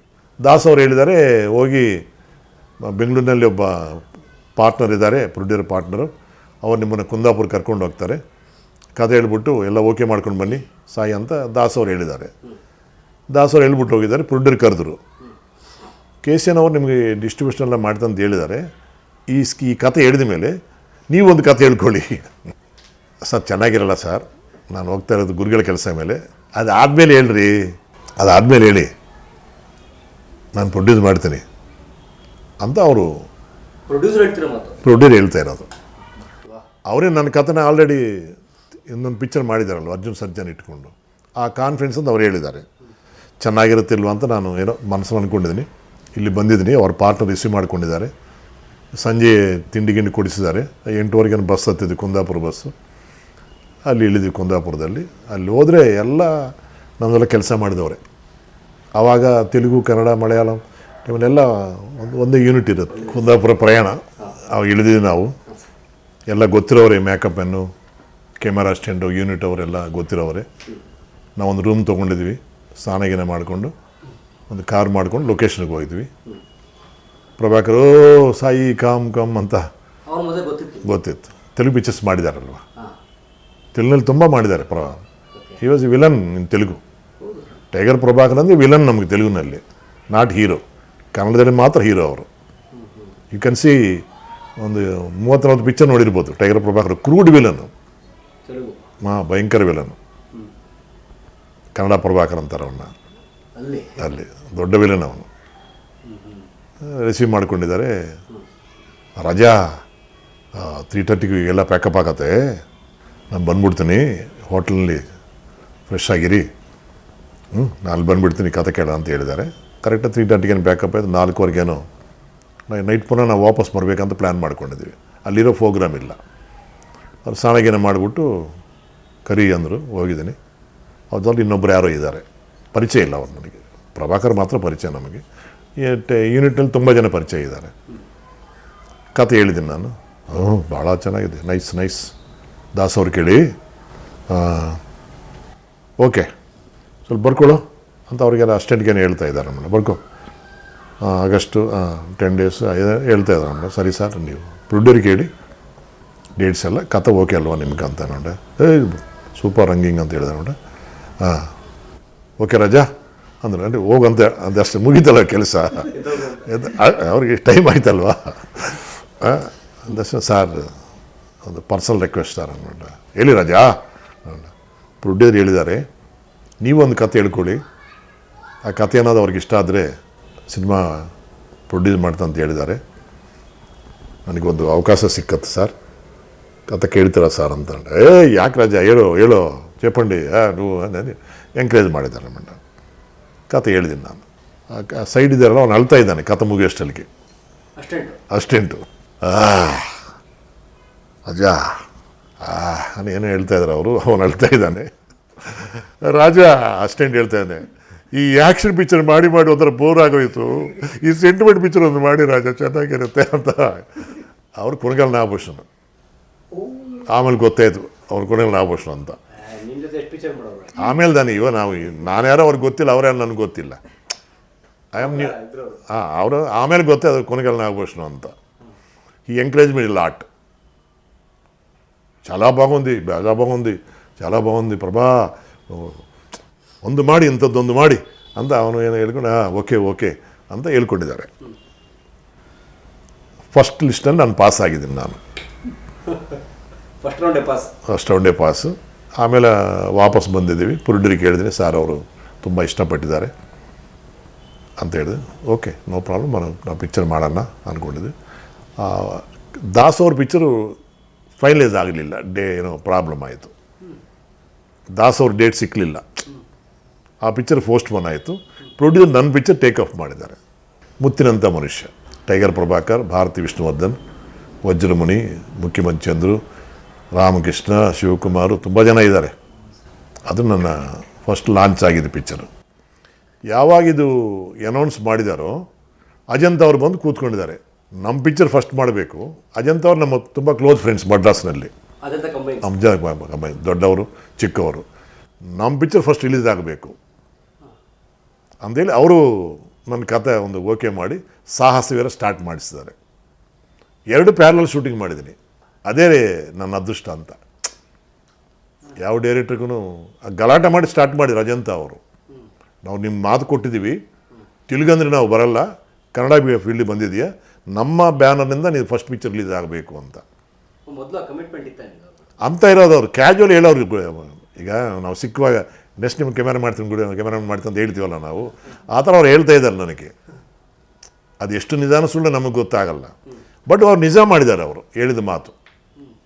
ಅದೇ ಪ್ರಕಾರ ಮುತ್ತಿನಂಥ ಮನುಷ್ಯ ಒಂದು ಸಾಂಗ್ ಬ್ಯಾಲೆನ್ಸ್ ಆಯಿತು, ಕಾಪಿ ರೆಡಿ ಆಗಲಿಲ್ಲ, ಸಾಹಸವರ ಮುಗಿಯಿತು.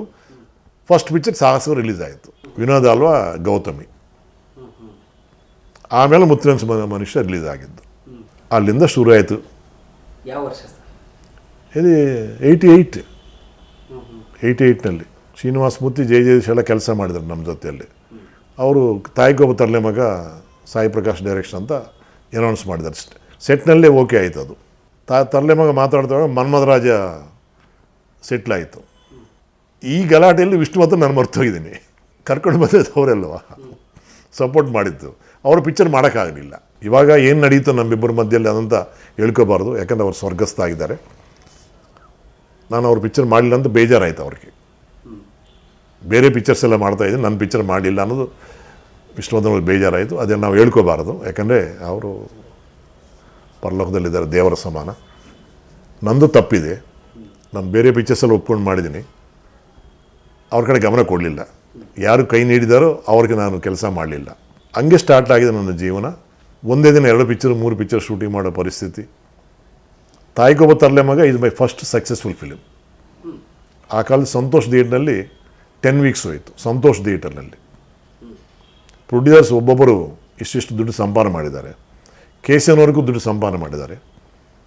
ಅಲ್ಲಿಂದ ಸ್ಟಾರ್ಟ್ ಆಗಿ ಒಂದು 20-22 ವರ್ಷ ನಾನ್ ಸ್ಟಾಪಾಗಿ ಕೆಲಸ ಮಾಡ್ತಾ ಬಂದಿದ್ದೀನಿ. ನಾನು ಪ್ರತಿಯೊಬ್ಬ ಹೀರೋಗೆ ನಾನು ಹಿಟ್ ಕೊಟ್ಟಿದ್ದೀನಿ, ಪ್ರತಿಯೊಬ್ಬ ಹೀರೋಯಿನ್ಗೆ ಹಿಟ್ ಕೊಟ್ಟಿದ್ದೀನಿ ನಾನು, ಪ್ರತಿಯೊಬ್ಬ ಪ್ರೊಡ್ಯೂಸರ್ಗೆ ಹಿಟ್ ಕೊಟ್ಟಿದ್ದೀನಿ ನಾನು. ಹಿಟ್ ಅಂದರೆ ಈಗಿರೋವಂಥ ಪ್ಯಾನ್ ಇಂಡಿಯಾ 100 ಕೋಟಿ 200 ಕೋಟಿ ಎಲ್ಲ ಆ ಕಾಲದಲ್ಲಿ ಒಂದು 10 ಲಕ್ಷ ಇನ್ವೆಸ್ಟ್ ಮಾಡಿದ್ರೆ 50,000 ಪ್ರಾಫಿಟ್ ಬರೋದು. ಇಟ್ ಇಸ್ ಎ ಹಿಟ್ ಅಂತ. ಬಂಡವಾಳ ಬಂದು ಏನು ಬರಬೇಕು. ಆಮೇಲೆ ಸಿನಿಮಾ ರಿಲೀಸ್ ಆದಮೇಲೆ, ಫಸ್ಟ್ ರಿಲೀಸ್ ಆದಮೇಲೆ ಡಿಸ್ಟ್ರಿಬ್ಯೂಟರ್ ಕೊಡ್ತಾರೆ. 5 ವರ್ಷ ಅವ್ರು ಓಡಿಸ್ತಾರೆ. 5 ವರ್ಷ ದುಡ್ಡು ಬರ್ತಾನೆ ಇರುತ್ತೆ. ಆ ಸಿಸ್ಟಮ್ ಆವಾಗ. ಇವಾಗಲ್ಲ, ಅದು ಸೇಲ್ ಸಿಸ್ಟಮ್ ಇಲ್ಲ ಆವಾಗ. ಡಿಸ್ಟ್ರಿಬ್ಯೂಟರ್ ಪ್ರೊಡ್ಯೂಸರ್ ಇಬ್ಬರು ಭಾಗಸ್ಥರಾಗಿರ್ತಾರೆ.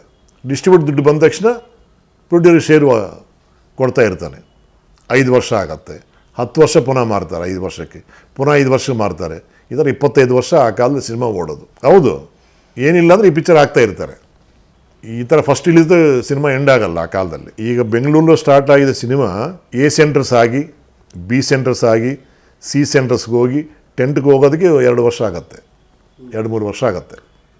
ಇವಾಗ ನಾವು ಫ್ರೈಡೇ ಸಾಟರ್ಡೆ ಸಂಡೇ ಮುಗಿದ್ರೆ ಸಿನಿಮಾ ತೆಗಿಬೋದು ನಾವು. ಅಲ್ಲಿಗೆ ದುಡ್ಡು ಬರುತ್ತೆ ನಮಗೆ. ಯಾಕಂದರೆ 300 ಥಿಯೇಟ್ರ್ 400 ಥಿಯೇಟ್ರ್ ಮಾಡಿ ರಿಲೀಸ್ ಮಾಡ್ತೀವಿ. ಆ ಕಾಲದಲ್ಲಿ 20 ಥಿಯೇಟ್ರ್ 30 ಥಿಯೇಟ್ರ್ ಮ್ಯಾಕ್ಸಿಮಮ್ ಮಾಡ್ತೀವಿ. ಅಷ್ಟೇ ಮಾಡೋದು. 30 ಅಂದರೆ ಹೈಯೆಸ್ಟು. 30 ಥಿಯೇಟ್ರ್ ಮಾಡ್ತಾಯಿದ್ದಾರೆ ರೀ ಅಂತ. ಓನ್ಲಿ A ಕ್ಲಾಸ್ ಸೆಂಟರ್ಸ್ ಮಾತ್ರ ರಿಲೀಸ್ ಆಗುತ್ತೆ. ಎಕ್ಸಿಬಿಟರ್ಸ್ ಬಂದು ದೇ ವಿಲ್ ಇನ್ವೆಸ್ಟ್ ಮನಿ. ನಮಗೆ ಎಲ್ಲ ಡಿಸ್ಟ್ರಿಬ್ಯೂಟರ್ ಕೊಡ್ತಾರೆ, ಡಿಸ್ಟ್ರಿಬ್ಯೂಟರ್ ನಮಗೆ ಕೊಡ್ತಾರೆ. ಪ್ರೊಡ್ಯೂಸರು ಸಪೋರ್ಟ್ ಇರುತ್ತೆ, ಡಿಸ್ಟ್ರಿಬ್ಯೂಟರ್ ಸಪೋರ್ಟ್ ಇರುತ್ತೆ, ಎಕ್ಸಿಬಿಟ್ರನ್ನು ಇನ್ವೆಸ್ಟ್ ಮಾಡ್ತಾನೆ. ತಾಯಿಗೊಬ್ಬ ತರಲೆ ಮಗ ಆಗ್ತಿರುವಾಗ ನೆಕ್ಸ್ಟ್ ಸ್ಟಾರ್ಟ್ ಆಗಿದ್ದು ಪೊಲೀಸ್ನೇಂತಿ. ತಾಯಿಗೊಬ್ಬ ತರಲೆ ಮಗ ಆಗ್ತಿರುವಾಗ ನೆಕ್ಸ್ಟ್ ಸ್ಟಾರ್ಟ್ ಆಗಿದ್ದು ಪೊಲೀಸ್ನೇಂತಿ. ಫಸ್ಟು ನನಗೆ ಕನ್ನಡ ಭಾಷೆ ಬರಲ್ಲ. ಹೆಂಗೆ ಬರುತ್ತೆ? ಜಸ್ಟ್ ಒಂದು ಪಿಕ್ಚರ್ಗೆ ಅಸೋಸಿಯೇಟ್ ಮಾಡಿದ ತಕ್ಷಣ ಭಾಷೆ ಬರುತ್ತಾ? ಬಾಳೆಹಣ್ಣು ಅಂತ ಬರಲ್ಲ, ಬಾಳೆಹಣ್ಣು ಅಂತ ಹೇಳೋನು ನಾನು. ಬಾಳೆಹಣ್ಣು ಹಣ್ಣಿಗೆ ಹೆಣ್ಣಿಗೆ ವ್ಯತ್ಯಾಸ ಇಲ್ಲ, ನನಗೆ ಗೊತ್ತಿರಲಿಲ್ಲ. ಬಟ್ ಎಲ್ಲರಿಗೂ ತೆಲುಗು ಬರುತ್ತೆ ಕಣೋ. ಭಾರತ್ ಅವ್ರಿಗೆ ತೆಲುಗು ಬರುತ್ತೆ, ಪ್ರಭಾಕರ್ ಅವ್ರಿಗೆ ತೆಲುಗು ಬರುತ್ತೆ, ಕ್ಯಾಮೆರಾಮನ್ ಕಬೀರ್ಲಾಲ್ ತೆಲುಗು ಬರುತ್ತೆ, ಏಟ್ರ್ ನಮ್ಮವ್ರಿಗೆ ತೆಲುಗು ಬರುತ್ತೆ, ಮೀಡಿಯೇಟ್ರು ಚಕ್ರವರ್ತಿ ಅವ್ರ ತೆಲುಗು ಬರುತ್ತೆ. ಆ ಕಾಲದಲ್ಲಿ ಈ ಥರ ವ್ಯತ್ಯಾಸಗಳೇನಿಲ್ಲ. ಬಟ್ ಲಿಪಿ ಹತ್ರ ಇರೋದ್ರಿಂದ ನಾನು ಓದೋಕ್ಕೆ ಶುರು ಮಾಡಿದ್ದೀನಿ. ನಾನು ಕನ್ನಡನೇ ಈ ಓದೋದ್ರಲ್ಲಿ ನಮಗೇನಾಯಿತು ಅಂದರೆ ಆಟೋಮೆಟಿಕ್ಕಾಗಿ ಅದು ಬೇಗ ನಮಗೆ ರೀಚ್ ಆಯಿತು. ಆಮೇಲೆ ಒಂದೇ first director from the south India Telugu ಇಂಡಸ್ಟ್ರಿಯಿಂದ ಬಂದು ಧೈರ್ಯವಾಗಿ ಇಲ್ಲಿ ಮನೆ ಮಾಡಿ ಫ್ಯಾಮಿಲಿನ ಕರ್ಕೊಂಡು ಬಂದು ಮಗನಿಲ್ಲೇ ಸ್ಕೂಲಿಗೆ ಆಗಿದ್ದು ಮೊದಲನೇ ಡೈರೆಕ್ಟರ್ ನಾನು. ವಿಜಯರೆಡ್ಡಿ ಅವರು ಇಲ್ಲಿ ಸ್ಟೇ ಮಾಡಲಿಲ್ಲ, ದಾಸ್ ಅವರು ಸ್ಟೇ ಮಾಡಲಿಲ್ಲ, ಯಾವ ತೆಲುಗು ಡೈರೆಕ್ಟ್ರು ಕನ್ನಡ ಫಿಲ್ಮ್ಸ್ ಮಾಡಿದವರು ಯಾರೂ ಇಲ್ಲಿ ಸ್ಟೇ ಮಾಡಲಿಲ್ಲ. I am the first director with my confidence, Baba ಆಶೀರ್ವಾದ, ಇಲ್ಲೇ ಇರಬೇಕು, ಇಲ್ಲಿ ಬರಬೇಕು ಅಂತ ಬಂದಿದ್ದೀನಿ ನಾನು, ಏನಾಗುತ್ತೋ ನೋಡೋಣ ಅಂತ. ಪ್ರಭಾಕರ್, ವಿಷ್ಣುವರ್ಧನ್, ಅದೇ ಭಾರತಿ ವಿಷ್ಣುವರ್ಧನ್ ಮೇನ್ ಕ್ಯಾರೆಕ್ಟರ್ಸ್. ಭಾಷೆ ಪ್ರಾಬ್ಲಮ್ ಇಲ್ಲ, ಅವರು ತೆಲುಗು ಮಾತಾಡ್ತಾರೆ, ನಾನು ತೆಲುಗು ಕನ್ನಡ ಮಿಕ್ಸ್ ಮಾಡಿ ಕೊಲೆ ಮಾಡೋವನು ನಾನು. ಏನೋ ಮಾತಾಡಬೇಕು, ಕನ್ನಡ ಮಾತಾಡಿದ ಕಲೀಲೇಬೇಕು ಅನ್ನೋಕ್ಕೋಸ್ಕರ ಬಲವಂತವಾಗಿ ನಾನು ಮಾತಾಡೋದು, ತಪ್ಪೊಪ್ಪುಗಳೆಲ್ಲ ಇದು ಮಾಡ್ಕೊಂಡಿದ್ದೀವಿ. ಅದರಲ್ಲಿ ಪ್ರಭಾಕರು ಭಾರತ ಒಂದು ಸೆಂಟಿಮೆಂಟ್ ಸಾಂಗ್ ಇದೆ. ಅವ್ರು ಕೇಳಿದ್ದಾರೆ ಡ್ಯಾನ್ಸ್ ಮಾಸ್ಟರ್ ಯಾರು ಬರ್ತಾಯಿದ್ದಾರೆ ಅಂತ ಕೇಳಿದ್ರು ಪ್ರಭಾಕರ್ ಅವರು. ಸರ್ ಈ ಸಾಂಗ್ ನಾನು ಡ್ಯಾನ್ಸ್ ಮಾಸ್ಟರ್ ಕೊಡೋಲ್ಲ ಸರ್, ನಾನೇ ಪಿಕ್ಚರೈಸ್ ಮಾಡ್ತೀನಿ ಅಂತ ಹೇಳಿದೆ. Oh how it is possible mister Raja, ಯಾರನ್ನದು ಇಟ್ಕೊಂಡೆ ಚೆನ್ನಾಗಿರುತ್ತಲ್ವಾ ಅಂತ ಹೇಳಿದ್ರು. ಇಲ್ಲ ಸರ್ ಮಾಡ್ತೀನಿ ನೋಡಿ ಸರ್ ಅಂದ್ರೆ ಪ್ರಭಾಕರ್ ಮಾಡಿದ್ದೀನಿ, ಓಕೆ ಆಯ್ತಾನೆ. ಭಾರತೀಯ ಮಾಡಬೇಕಲ್ವಾ, ಅಲ್ಲಿ ವಯ್ಯಾರವಾಗಿ ಮಾಡಬೇಕಲ್ವಾ, ನನ್ನ ಟೀಸ್ ಮಾಡೋರು ಅವರು. ಹಿಂಗೆ ಮಾಡಿದರೆ ನಾನು ಮಾಡಲ್ಲ ಅಂತ ಭಾರತವ್ರಿಗೆ ಗಲಾಟೆ ಮಾಡೋದು. ನಾನು ಮಾಡೋ ಥರ ನೀವು ಮಾಡಬೇಕು, ಇನ್ನೂ ಥರ ಮಾಡಬೇಕು ಅಂತ. ಏನೋ ಆ ಪ್ರೀತಿ ವಿಶ್ವಾಸದಿಂದ ಎಲ್ಲರ ಮನಸ್ಸು ಗೆದ್ದುಕೊಂಡು ಭಾಷೆನ ಓದ್ತಾ ಕಲಿತಾ ಸಾಹಸವೀರ, ವಿನೋದ ಅಲ್ವಾ, ಗೌತಮಿ ತೆಲುಗಿನವರು. ಈ ಲ್ಯಾಂಗ್ವೇಜ್ ಅನ್ನೋದು ಎಲ್ಲೂ ನಮಗೆ ಪ್ರಾಬ್ಲಮ್ ಬಂದಿಲ್ಲ. ಲ್ಯಾಂಗ್ವೇಜ್ ಕಲೀಲಿಲ್ಲ ಅನ್ನೋದು ಇಲ್ಲ, ಯಾರ ಮನಸ್ಸಲ್ಲಿ ಒಂದು ತೆಲುಗಿನವನನ್ನು ಭಾವ ಬಂದಿಲ್ಲ. ಎಲ್ಲರ ಮಧ್ಯದಲ್ಲಿ ನಾನು ಒಂದು ಕುಟುಂಬದ ಸದಸ್ಯನ ಥರನೇ ಎಲ್ಲರಿಗೂ ನಾನು ಒಂದಾಗಿದ್ದೀನಿ. ನಾನು ಹುಡುಗ ಆಗಿರೋದ್ರಿಂದ ಎಲ್ಲರೂ ನನ್ನ ತುಂಬ ಇಷ್ಟಪಟ್ಟಿದ್ದಾರೆ. ಆಮೇಲೆ ನನ್ನ ಯೂನಿಫಾರ್ಮ್ ನೋಡಿ ಎಲ್ಲ ಇಷ್ಟಪಡೋರು. ಜನರಲಾಗಿ ಏನಂದರೆ ಡೈರೆಕ್ಷನ್ ಡಿಪಾರ್ಟ್ಮೆಂಟ್ ಅಂದರೆ ನೆಲದ ಮೇಲೆ ಮಲ್ಕೋಬೇಕು, ಪೊಸಿಷನ್ ಕೊಡಬೇಕು, ಇದೆಲ್ಲ ಇರುತ್ತೆ. ನನಗೇನೆಂದರೆ ಈ ಸಾಯಿ ಭಕ್ತನಾಗಿರೋದ್ರಿಂದ ನಾನು ಆ ರಿಚ್ಚಾಗಿ ಕಾಣಬಾರ್ದು, ಒಂದು ಡಿಸಿಪ್ಲಿನ್ ಇರಬೇಕು, ಒಂದು ಕೆಲಸಗಾರ ಕಾರ್ಮಿಕ ಕಾಣಬೇಕು ಅಂದಕ್ಕೋಸ್ಕರ ಡೈರೆಕ್ಟರ್ ಆದಮೇಲೆ ಕಾಕಿ ಬಟ್ಟೆ ಹಾಕೊಳ್ಳಿಲ್ಲ, ಅಸೋಸಿಯೇಟಿಗೆ ಹಾಕಿದ್ದೀನಿ ನಾನು. ಸೌತ್ ಇಂಡಿಯಾದಲ್ಲಿ ಕೆ ವಿಷ್ಣುನಾಥ್ ಹಾಕ್ತಾರೆ ಕಾಕಿ ಯೂನಿಫಾರ್ಮ್, ಕೆ ಬಾಪಯ್ಯ ಅಂತ ಒಬ್ಬ ಡೈರೆಕ್ಟರ್ ಇದೆ, ಅವ್ರು ಹಾಕ್ತಾರೆ. ಮೂರನೇ ವ್ಯಕ್ತಿ ನಾನು, ಯಾರು ಕಾಕಿ ಬಟ್ಟೆ ಹಾಕಲ್ಲ. ನಾವು 3 ಜನ ಮಾತ್ರ ಹಾಕಿದ್ದೀವಿ ನಾವು. ನನ್ನ ಕಾರ್ಮಿಕನಾಗಿ ಕಾಣಬೇಕು ಅನ್ನೋದು ನನ್ನ ಆಸೆ ಅಷ್ಟೇ ಮೇಯ್ನಾಗಿ. ಆ ಶ್ರೀಮಂತಿಕೆ ಅದೆಲ್ಲ ನನಗೆ ಇಷ್ಟ ಆಗಲ್ಲ. ಚೇರ್ ಹಾಕ್ಸ್ಕೊಳ್ಳಲ್ಲ, ಛತ್ರಿ ಇಟ್ಕೊಳ್ಳಲ್ಲ ನಾನು. ಎಲ್ಲರಿಗೂ ಗೊತ್ತು, ಇಂಡಸ್ಟ್ರಿ ಫುಲ್ ನನ್ನೆಲ್ಲ ಕೆಲಸ ಮಾಡಿದ ಪ್ರೊಡಕ್ಷನ್ ಅವ್ರಿಗೆ, ಕ್ಯಾಮರಾಮನಿಗೆ, ಡೈರೆಕ್ಟ್ರಿಗೆ, ಆರ್ಟಿಸ್ಟ್ಗೆ ಎಲ್ಲರಿಗೂ ಗೊತ್ತು. ಆಮೇಲೆ ಯಾವತ್ತು ಹೀರೋಸ್ಗಳು ಊಟ ಮಾಡಲ್ಲ, ನನ್ನ ಯೂನಿಟ್ ಜೊತೆ ನಾನು ಊಟ ಮಾಡ್ತೀನಿ. ನಾನು ನೆವರ್ ಟೇಬಲ್ ಹಾಕೊಂಡು ಹೀರೋ ಜೊತೆಲಿ ಇದುವರೆಗೆ ನಾನು ಊಟ 104 ಪಿಕ್ಚರ್ ಆಯ್ತಿದ್ದು, ಹೀರೋದಲ್ಲಿ ಊಟ ಮಾಡಿದ್ದಕ್ಕೆ ಜ್ಞಾಪಕ ಇಲ್ಲ ನನಗೆ. ನಿಮ್ಮ ಬಾಲ್ಯ ಅಲ್ಲಿ ಕಲಿತು ವಾತಾವರಣದಲ್ಲಿದೆ ಅನ್ಸುತ್ತೆ. ಮೇನ್ ಬಾಬಾ ಆ ಸಿಂಪ್ಲಿಸಿಟಿ ಬಂದಿದ್ದು ಅವ್ರನಿಂದಾನೆ. ನಾನು ಹಿಂಗೇ ಇರಬೇಕು, ನಾನು ಹಿಂಗೇ ಕಾಣಿಸ್ಕೋಬೇಕು, ನಾನು ಆ ಥರ ಇನ್ನೊಬ್ಬರ ಜೊತೆ ಕೆಲಸ ಮಾಡಿಸ್ಕೋಬಾರದು, ವೇರ್ ಆಲ್ ಈಕ್ವಲ್, ಒಂದೇ ಅನ್ನೋ ಭಾವದಿಂದ ನಾನು ಆ ಒಂದು ಬಿಲ್ಡಪ್ ಅನ್ನೋದು ನಾನು ಬಿಲ್ಡಪ್ ಮಾಡ್ಕೊಳ್ಳಿಲ್ಲ. ನಾನು ಈವನ್ ಟುಡೇ 100 ಪಿಕ್ಚರ್ ಟೈಮ್ನಲ್ಲೂ ನಾನು ಮಾಡ್ಕೊಳ್ಳಿಲ್ಲ. ರವಿಚಂದ್ರಲ್ಲಿ ಮಾಡುವಾಗೂ ನಾನು ನಮ್ಮ ಯೂನಿಟ್ ಜೊತೆ ಇದ್ದೀನಿ, ನಾನು ಅಂಬರೀಷನ ಜೊತೆಲಿರುವಾಗ ನಮ್ಮ ಯೂನಿಟ್ ಜೊತೆ ಇದ್ದೀನಿ, ನಾನು ವಿಷ್ಣುವರ್ಧನಲ್ಲೂ ಮಾಡುವಾಗೂ ನಾನು ನನ್ನ ಯೂನಿಟ್ ಜೊತೆಲೂ ನಾನಿದ್ದೀನಿ. ನಾನು ಐ ನೆವರ್ ಅವ್ರ ಜೊತೆಲೇ ಬೆಳೆಸ್ಕೋಬೇಕು, ಅವರು ಇದು ಮಾಡ್ಕೋಬೇಕು ಆ ಭಾವ ಯಾವತ್ತೂ ನನ್ನಲ್ಲಿ ಇರಲಿಲ್ಲ. ನನ್ನ ಯೂನಿಟ್, ನನ್ನ ಕ್ಯಾಮೆರಾಮನ್, ನನ್ನ ಅಸೋಸಿಯೇಟ್ಸ್, ನನ್ನ ಅಸಿಸ್ಟೆಂಟ್ಸ್, ನಾವೇ ಒಟ್ಟಿಗೆ ಒಂದು ಕುಟುಂಬ ಅಂದ್ಕೊಂಡು ನಾವೆಲ್ಲ ಅವರೆಲ್ಲಿ ಕೂತು ನಾನು ಅಲ್ಲೇ ಕೂತ್ಕೊಳ್ಳೋದು, ಅವ್ರೆಲ್ಲಿ ಊಟ ಮಾಡಿ ಅಲ್ಲೇ ಊಟ, ಈ ಥರ ನಾನು ಅಭ್ಯಾಸ ಮಾಡ್ಕೊಂಡು ಬಂದಿದ್ದೀನಿ. ಆ ಡ್ರೆಸ್ಗೆ ಒಂದು ಗೌರವ ಕೊಟ್ಕೊಂಡು ಬಂದಿದ್ದೀನಿ ನಾನು. ಆ ಕಾರ್ಮಿಕ ಅಂತ ಏನು ಹೇಳ್ತಾರೋ ಆ ಕಾರ್ಮಿಕನಾಗೇ ನಾನು ಡೈರೆಕ್ಟರ್ ಅಂತ ಯಾವತ್ತೂ ನಾನು ಅನ್ನಿಸ್ಕೊಳ್ಳಿಲ್ಲ. ಡೈರೆಕ್ಟರ್ ಕ್ಯಾಪ್ಟನ್ ಅಂತ ಬೇರೆ ಅನ್ಕೋಬೋದು, ಐ ನೆವರ್ ಫೀಲ್ ಕ್ಯಾಪ್ಟನ್ ಅಂತ ಅಂದ್ಕೊಂಡಿಲ್ಲ. ಯಾಕಂದರೆ ನಾವೆಲ್ಲ ಒಂದೇ. ಅದಕ್ಕೆ ಫಸ್ಟ್ ಹೇಳಿದ್ದೀನಿ, ಈ ಕ್ಯಾಪ್ಟನ್ಶಿಪ್ ಅನ್ನೋದು ನನ್ನಲ್ಲಿಲ್ಲ, ಎಲ್ಲರಲ್ಲಿ ನಾನು ಒಬ್ಬ ಅಂತ ಮಾಡ್ಕೊಂಡು ಬಂದಿದ್ದೀನಿ. ಯಾವಾಗ ತಾಯಿ ಕೋಪ ತರಲೆ ಮಗ ಸಕ್ಸಸ್ ಆಯಿತೋ ಅಲ್ಲಿಂದ ಕಮರ್ಷಿಯಲ್ 1 by 1 ಪೊಲೀಸ್ ಎಂತಿ ಸ್ಟಾರ್ಟ್ ಆಗೋ ಟೈಮಿಗೆ ಇಂಡಸ್ಟ್ರಿ ಸಾಯಿ ಪ್ರಕಾಶ್ ಜೊತೆ ಒಂದು ಪಿಕ್ಚರ್ ಮಾಡ್ಕೋಬೇಕು ಟಾಕ್ ಬಂತು. ಬಾಲಶ್ರೀ ಯಾವಾಗ ಪೊಲೀಸ್ ಅಂತ ಸಕ್ಸಸ್ ಮಾಡಿದನೋ ಮಾಲಶ್ರೀ ಜೊತೆಲಿ ನಾನು ಟೋಟಲ್ 18 ಪಿಕ್ಚರ್ ಮಾಡಿದ್ದೀನಿ ಮಾಲಶ್ರೀ ಜೊತೆಯಲ್ಲಿ. ಅದೊಂದು ರೆಕಾರ್ಡ್, ದೊಡ್ಡ ರೆಕಾರ್ಡ್ ಅದು. ಮಾಲಶ್ರೀ ನಾನು ಒಂದೇ ದಿನ 3 ಪಿಕ್ಚರ್ ಒಟ್ಟಿಗೆ ಶೂಟಿಂಗ್ ಮಾಡಿದೆ. ಒಂದೇ ದಿನ ಮಾಲಶ್ರೀ ನಾನು 3 ಪಿಕ್ಚರ್ ಶೂಟಿಂಗ್ ಮಾಡೋರು. ನಮ್ಮದೊಂದೇ ನನ್ನ ಕ್ಯಾಲ್ಕುಲೇಷನ್, ಪ್ರತಿನಿತ್ಯ 100-150 ಜನ ನಾವು ಊಟ ಮಾಡ್ತೀವಿ. ನಮ್ಮ ಊಟ ಕೊಡಿದ ನಿರ್ಮಾಪಕರಿಗೆ ಊಟ ಇರಬೇಕು. ಎಲ್ಲರೂ 30 ದಿನ 40 ದಿನ ಶೂಟಿಂಗ್ ಮಾಡಿದರೆ ನಾನು 20 ದಿನ ಶೂಟಿಂಗ್ ಮಾಡ್ತೀನಿ. ಎಲ್ಲರೂ 20 ದಿನ ಶೂಟಿಂಗ್ ಮಾಡಿದ್ರೆ ನಾನು 18 ದಿನ ಶೂಟಿಂಗ್ ಮಾಡ್ತೀನಿ. ಎಲ್ಲರೂ 15 ದಿನ ಶೂಟಿಂಗ್ ಮಾಡಿದ್ರೆ ನಾನು 16 ದಿನ ಮಾಡ್ತೀನಿ. ಆ ರೆಕಾರ್ಡ್ ಫಿಲ್ಮ್ಸೇ ಮಾಲಶ್ರೀ ಕಾಂಬಿನೇಷನಲ್ಲಿ 16 ದಿನ 18 ದಿನ ಒಳಗಡೆ ಎಷ್ಟೋ ಪಿಕ್ಚರ್ಸ್ ಮಾಡಿಕೊಟ್ಟಿದ್ದೀನಿ ನಾನು. 18 ದಿನಕ್ಕೆ. ಹೌದು. ಗೃಹ ಪ್ರವೇಶ 13.5 days. ಮಾಲಶ್ರೀ ಮಾಡಿದ್ದು 6.5 ದಿನ ಮಾತ್ರ. ಗೋಲ್ಮಾಲ್ ರಾಧಾಕೃಷ್ಣ 11 days. ಎಲ್ಲ entire film with songs and everything. That is my successful, ಕಮ್ಮಿ ದಿನದಲ್ಲಿ ಸಕ್ಸಸ್ ಮಾಡಿದಂಥ ಚಿತ್ರಗಳು ಆ ಕಾಲದಲ್ಲಿ. That's why every producer Sai Prakash ಹೇಳಿದ ಟೈಮಿಗೆ ಪಿಕ್ಚರ್ ಮಾಡಿಕೊಡ್ತಾರೆ.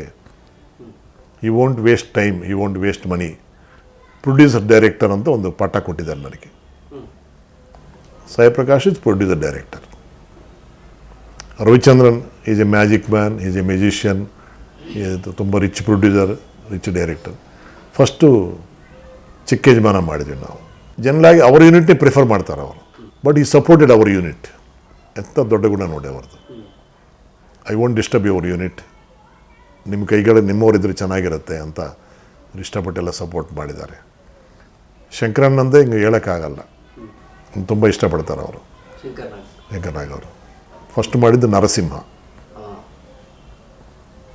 Very good film. ಆಮೇಲೆ ಬಲೆ ಚಿತ್ರ ಮಾಡಿದ್ವಿ KCN ಕಂಪನಿಗೆ, ಬಲೆ ಚಿತ್ರ. ಅನಂತನಾಗ್ ಅವ್ರದ್ದು ಒಂದು 12 ಪಿಕ್ಚರ್ ಮಾಡಿರ್ತೀನಿ ನಾನು. 12 ಫಿಲಿಮ್ಸ್ ಅನಂತನಾಗ್ ಅಂದರೆ ಎಲ್ಲ ಭಯ ಬೀಳ್ತಾರೆ, ತುಂಬ ಕಷ್ಟ ಅವ್ನು ಡೀಲ್ ಮಾಡೋದು. ಶಂಕರ್ನಾಗೆ ಹೇಳಿದ್ದಾರೆ ಆ ಮಾತು. ಗೋಲ್ಮಾಲ್ ರಾಧಾಕೃಷ್ಣ ಫಸ್ಟ್ ಕಾಂಬಿನೇಷನ್.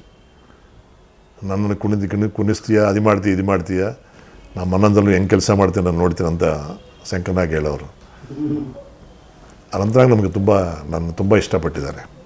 ಆ ಪಿಕ್ಚರ್ ನೋಡಿದ್ರೆ ಗೊತ್ತಾಗತ್ತೆ ಹೆಂಗಂದ್ರೆ ಡ್ಯಾನ್ಸ್ ಮಾಡಿದ್ದಾರೆ, ಹೆಂಗಂದ್ರೆ ಕಾಮಿಡಿ ಮಾಡಿದ್ದಾರೆ, ಎಲ್ಲ ಮಾಡಿದ್ದಾರೆ ಅದರಲ್ಲಿ. ಎಲ್ಲೋ ಅದು ನನ್ನ ಬಿಹೇವಿಯರ್ ಆಗ್ಬೋದು, ನಾನು ಡೀಲ್ ಮಾಡೋ ಪದ್ಧತಿ ಆಗ್ಬೋದು, ಬಾಬಾ ಆಶೀರ್ವಾದ ಆಗ್ಬೋದು, ಕಂಫರ್ಟ್ಫುಲ್ಲಾಗಿ ಕೆಲಸ ತೊಗೊಳ್ಳೋ ಪದ್ಧತಿ ಆಗ್ಬೋದು. ಯಾವ ಕಲಾವಿದನಿಂದ ಯಾವ ದೊಡ್ಡ ಹೀರೋನಿಂದ ಸುದೀಪ್ವರೆಗೂ ಮಾಡಿದ್ದೀನಿ. ಮಹಾರಾಜ, ಕಾಶಿ ಫ್ರಮ್ ವಿಲೇಜ್, ಯಾವತ್ತೂ ಯಾರ ಮಧ್ಯದಲ್ಲಿ ನನಗೇನು ಒಂದು ಚಿಕ್ಕ ಬಿರುಕಾದರೂ ನಾನು ಅನುಭವಿಸಲಿಲ್ಲ. ನಾನು ರವಿಚಂದ್ರನ್ ಅಂದರೆ ಎಲ್ಲರೂ ಭಯ ಬೀಳ್ತಾರೆ, ಅವನು ಸ್ಯಾಟಿಸ್ಫೈ ತುಂಬ ಕಷ್ಟ ಅಂತ. ಅಂಥವ್ರ ಜೊತೆ 5 ಸಿನಿಮಾ ಮಾಡಿದ್ದೀನಿ ನಾನು. ಚಿಕ್ಕ ಯಜಮಾನ ಮಾಡಿದ್ದೀನಿ, ರಾಮಕೃಷ್ಣ ಮಾಡಿದ್ದೀನಿ, ಒಡಹುಟ್ಟಿದವಳು ಮಾಡಿದ್ದೀನಿ, ನೀಲಕಂಠ ಮಾಡಿದ್ದೀನಿ, ಯುಗಾದಿ ಮಾಡಿದ್ದೀನಿ. ದಟ್ಸ್ ವೈ ಏನಂದರೆ I am very principle director, I am very simple director, I am very ಮಾತು ಕೊಟ್ಟರೆ ಈ ಪಿಕ್ಚರ್ ನಿಮಗೆ ಇಷ್ಟನ್ನೆಲ್ಲ ಮಾಡಿಕೊಡ್ತೀನಿ ಅಂತ ಹೇಳಿದ್ರೆ ಫಿನಿಷ್ ಮಾಡಿಕೊಡ್ತೀನಿ ಅಷ್ಟೆ. ನನ್ನ ಆವಾಗ ಡೈರೆಕ್ಟರ್ ಜೀವನ ಹೆಂಗಿರೋದಂದರೆ, ಬೆಳಗ್ಗೆ 4:15 ಗಂಟೆಗೆ ನಾವು ಜನಾರ್ದನ್ ಹೋಟ್ಲಿಗೆ ಹೋಗಬೇಕು, ಕುಣಗಲ್ ನಾಗಭೂಷಣ ಹತ್ರ ಸ್ಕ್ರಿಪ್ಟ್ ನೋಡ್ಕೋಬೇಕು. ಎದ್ದೇಳೋದಿಲ್ಲ ಆ ಕಾಲದಲ್ಲಿ. ಮಲಗೋದು, ಎಲ್ಲಿ ಎದ್ದೇಳೋದು ಅದು ಗೊತ್ತಿದ್ರೆ ತಾನೇ ನಾವು ಮಲಗೋದು. ಅದು ಬಿಫೋರ್ ನಾವು 12 ಗಂಟೆಗೆ ಚಾಮುಂಡೇಶ್ವರಿಗೆ ಹೋಗಿರ್ತೀವಿ. 8 ಚಾಪ್ ಹಾಕೊಂಡು ಮಲ್ಕೊಂಡಿರ್ತಾರೆ ಅವರು. ಅವ್ನು ಎಬ್ಸ್ಬಿಟ್ಟು ಆ ರಶ್ ನೋಡಿಕೊಂಡು 8 ಮಾಡಿಕೊಂಡು ಸ್ವಲ್ಪ ಹೊತ್ತು ಕಾರ್ಲು ಮಲ್ಕೊಂಡು ಮನೆಗೆ ಬಂದರೆ ಸ್ವಲ್ಪ ಮಲ್ಕೊಂಡು ಪುನಃ 4 ಗಂಟೆ ರೆಡಿ ಆಗಿಬಿಟ್ಟು ಅಲ್ಲಿ ಹೋಗಿ ಇಲ್ಲಿಂದ ಪುನಃ ಮೈಸೂರು ಶೂಟಿಂಗ್ ಮಾಡಿಕೊಂಡು ರಾತ್ರಿ ಈ ಥರ ಇರೋದು ಜೀವನ. ಆವಾಗ ಇಮ್ಯಾಜಿನ್ ಮಾಡೋಕ್ಕಾಗಲ್ಲ. ನಿದ್ರೆ ಅನ್ನೋದು ನಾವು ಎಲ್ಲಿರ್ತೀವಿ ಅನ್ನೋದು ಯಾರಿಗೂ. ಒಂದೊಂದು ದಿನ 2-3 ಶೂಟಿಂಗ್ ಮಾಡೋವರೆಗೆ ಇನ್ನು ನಿದ್ರೆ ಬಗ್ಗೆ ಯೋಚನೆ ಇರುತ್ತಾ? ಯೋಚನೆ ಇರಲ್ಲ. ಬರೀ 25 ವರ್ಷದಲ್ಲಿ 100 ಪಿಕ್ಚರ್ ಮಾಡಿದ್ವಿ ಅಂದರೆ ವರ್ಷಕ್ಕೆ 4 ಪಿಕ್ಚರ್ ಲೆಕ್ಕ ಆದರೆ ಯೋಚನೆ ಮಾಡಿ. 4 ಪಿಕ್ಚರ್ ಕಥೆ ರೆಡಿ ಮಾಡಬೇಕಾ? 4 ಪಿಕ್ಚರ್ ಸಂಭಾಷಣೆ ಬರೀಬೇಕಾ? ಹಾಡುಗಳು ಬರ್ಸ್ಕೋಬೇಕಾ? ಕಂಪೋಸ್ ಮಾಡಬೇಕಾ? ರೆಕಾರ್ಡ್ ಮಾಡಬೇಕಾ? ಶೂಟಿಂಗ್ ಮಾಡಬೇಕಾ? ಎಡಿಟಿಂಗ್ ಮಾಡಬೇಕಾ? ಡಬ್ಬಿಂಗ್ ಮಾಡಬೇಕಾ? ರಿಕಾರ್ಡಿಂಗ್ ಮಾಡಿಸ್ಕೋಬೇಕಾ? ಸೆನ್ಸಾರ್ಸ್ ಮಾಡಿಸ್ಬೇಕಾ? ರಿಲೀಸ್ ಅರೇಂಜ್ಮೆಂಟ್ ನೋಡಬೇಕಾ? ಇನ್ನೂ ನಿದ್ರೆ ಮಾಡೋದು, ಎಲ್ಲಿ ಬೆಡ್ ಹಾಕೊಳ್ಳೋದು ಅನ್ನೋ ಯೋಚನೆ ಇರಲ್ಲ ನಮಗೆ. It is a journey.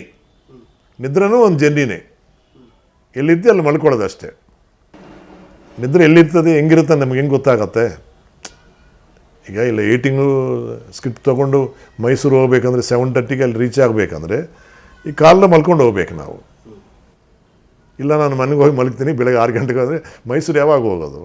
ಆ ಸೀಸನ್ನಲ್ಲಿ ಟೋಟಲಾಗಿ ಯಾವತ್ತೂ ನಾವು ನಿದ್ರೆ ಬಗ್ಗೆ ಆಗಲಿ, ದುಡ್ಡು ಕೊಟ್ಟಿದ್ದಾರಾ ಕೊಟ್ಟಿಲ್ವನ್ನ ಆಗಲಿ, ಎಷ್ಟು ಜನ ಕೊಟ್ಟಿದ್ದಾರೋ ಕೊಡಲಿಲ್ವೋ ನನಗೆ ಗೊತ್ತಿಲ್ಲ, ಅವ್ರಿಗೆ ಗೊತ್ತಾಗಬೇಕು. ಸಾಯಿ ಪ್ರಕಾಶ್ ನಾವು ಸ್ವಲ್ಪ ಬ್ಯಾಲೆನ್ಸ್ ಇದೆ ಅಂದ್ಕೊಂಡಿರೋ ಇದ್ರೆ ಪುಣ್ಯಾತ್ಮ ಅಂದ್ಕೊಂಡಿರ್ಬೋದು, ಯಾವತ್ತೂ ನಾನು ಅಂದ್ಕೊಳ್ಳಿಲ್ಲ. ಏನು ಕೊಟ್ಟು ಅದು ತೊಗೊಂಡಿದ್ದೀನಿ. ನಿಮ್ಗೆ ಡಿಮ್ಯಾಂಡ್ ಮಾಡಿ ಟೈಮ್ ಇಲ್ಲ ಕಣ. ಶೂಟಿಂಗ್ ಮುಗಿಸಿ ಬೇರೆ ಪಿಕ್ಚರ್ಗೆ ಹೋಗುವಾಗ ನನಗೆ ಯಾರಿಲ್ಲ, ಅಣ್ಣ ಇಲ್ಲ, ತಮ್ಮ ಇಲ್ಲ, ಅಪ್ಪ ಇಲ್ಲ, ಯಾರಿಲ್ಲ ನನಗೆ. ಬಾಮ ಇದೆ ಇಲ್ಲ, ನನಗೆ ಯಾರಿಲ್ಲ. ನನ್ನ ಮಗ ಚಿಕ್ಕವನು 6ನೇ ಕ್ಲಾಸ್ ಓದ್ತಾ ಇದ್ದಾನೆ ಇಲ್ಲಿ ಬರುವಾಗ. ನಮ್ಮ ಮಿಸ್ಸೆಸ್ಸು ಹೌಸ್ ವೈಫ್, ಶಿರ್ಡಿ ಬಾಬಾ ಸತ್ಸಾಯಿಬ ಡಿವೋಟಿ. ಆ ಫೋಟೋ ಕೊಟ್ಟರೆ ಸಾಕು, ಅವ್ರು ಪೂಜೆ ಮಾಡ್ಕೊಂಡಿರ್ತಾರೆ. ಅವ್ರಿಗೇನು ಯಾವಾಗೇನು ಸಂಬಂಧ. Till today she never interfere. Till today ನಾನು ಸಿನಿಮಾ ದುಡ್ಡು ವ್ಯವಹಾರಗಳೇ ನಮ್ಮ ಮಿಸ್ಸೆಸ್ ಯಾವತ್ತೂ ತಲೆ ಹಾಕಿಲ್ಲ. ಅದಕ್ಕೆ ನಾವು ದುಡ್ಡು ಸಂಪಾದನೆ ಮಾಡೋಕ್ಕಾಗಲಿಲ್ಲ, ಉಳಿಸ್ಕೊಳ್ಳೋಕ್ಕಾಗಲಿಲ್ಲ. That is the greatest minus point to Sai Prakash. ನನ್ನ ಹಿಂದೆ ಎಂದು ವಸೂಲು ಮಾಡೋರು ಯಾರಿಲ್ಲ, ಫೋನ್ ಮಾಡಿ ಡೈರೆಕ್ಟ್ ದುಡ್ಡು ಕೊಡಬೇಕು ಬ್ಯಾಲೆನ್ಸ್ ತಂದುಕೊಡು ಅಂತ ಕೇಳೋರು ಯಾರಿಲ್ಲ. ನನ್ನ ಮಗ ಓದ್ತಾ ಇದ್ದಾನೆ, ಸ್ಕೂಲ್ನಲ್ಲಿ ಓದೋವನು, ಅವನಿಗೆ ಆ ನಾಲೆಡ್ಜ್ ಇಲ್ಲ.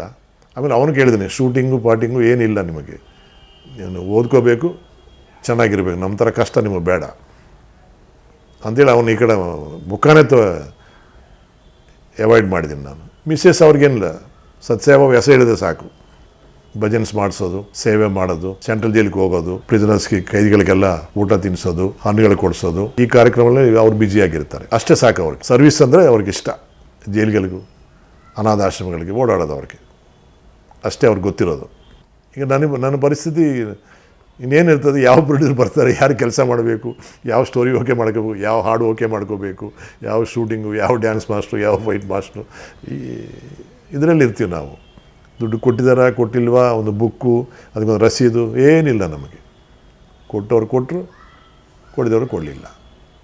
ಇಲ್ಲಿವರೆಗೂ till today I never told ನನಗೆ ಇಂಥವ್ರು ದುಡ್ಡು ಕೊಟ್ಟಿದ್ದಾರೆ, ಇಂಥವ್ರು ದುಡ್ಡು ಕೊಡಲಿಲ್ಲ, ಕೊಡಬೇಕಾಯ್ತು, ನನ್ನ ಚೆಕ್ ಇದೆ, ಚೆಕ್ ನನ್ನ ಮೇಲೆ ಏನಿಲ್ಲ. ಅದ್ರ ಬಗ್ಗೆ ಎಲ್ಲಿ ಮಾಹಿತಿನೇ ಇರಲ್ಲ. ನಾನು I very comfortable to producer ಚೆನ್ನಾಗಿರ್ಬೇಕಂತ ಯೋಚನೆ ಮಾಡೋ ಪ್ರೊಡ್ಯೂಸರ್ ಫ್ರೆಂಡ್ಲಿ 100%. ಅವ್ರು ಕೊಟ್ಟರು ಕೊಡಲಿಲ್ಲ ಅಂದ್ರೆ ನಾನು ಯಾವತ್ತೂ ಯೋಚನೆ ಮಾಡಿಲ್ಲ. ಕೊಟ್ಟಿದ್ದವರಿದ್ದಾರೆ, ಕೊಡಲಿಲ್ಲ ಅಂತ ನಾನು ಯೋಚನೆ ಮಾಡಲ್ಲ ನಾನು.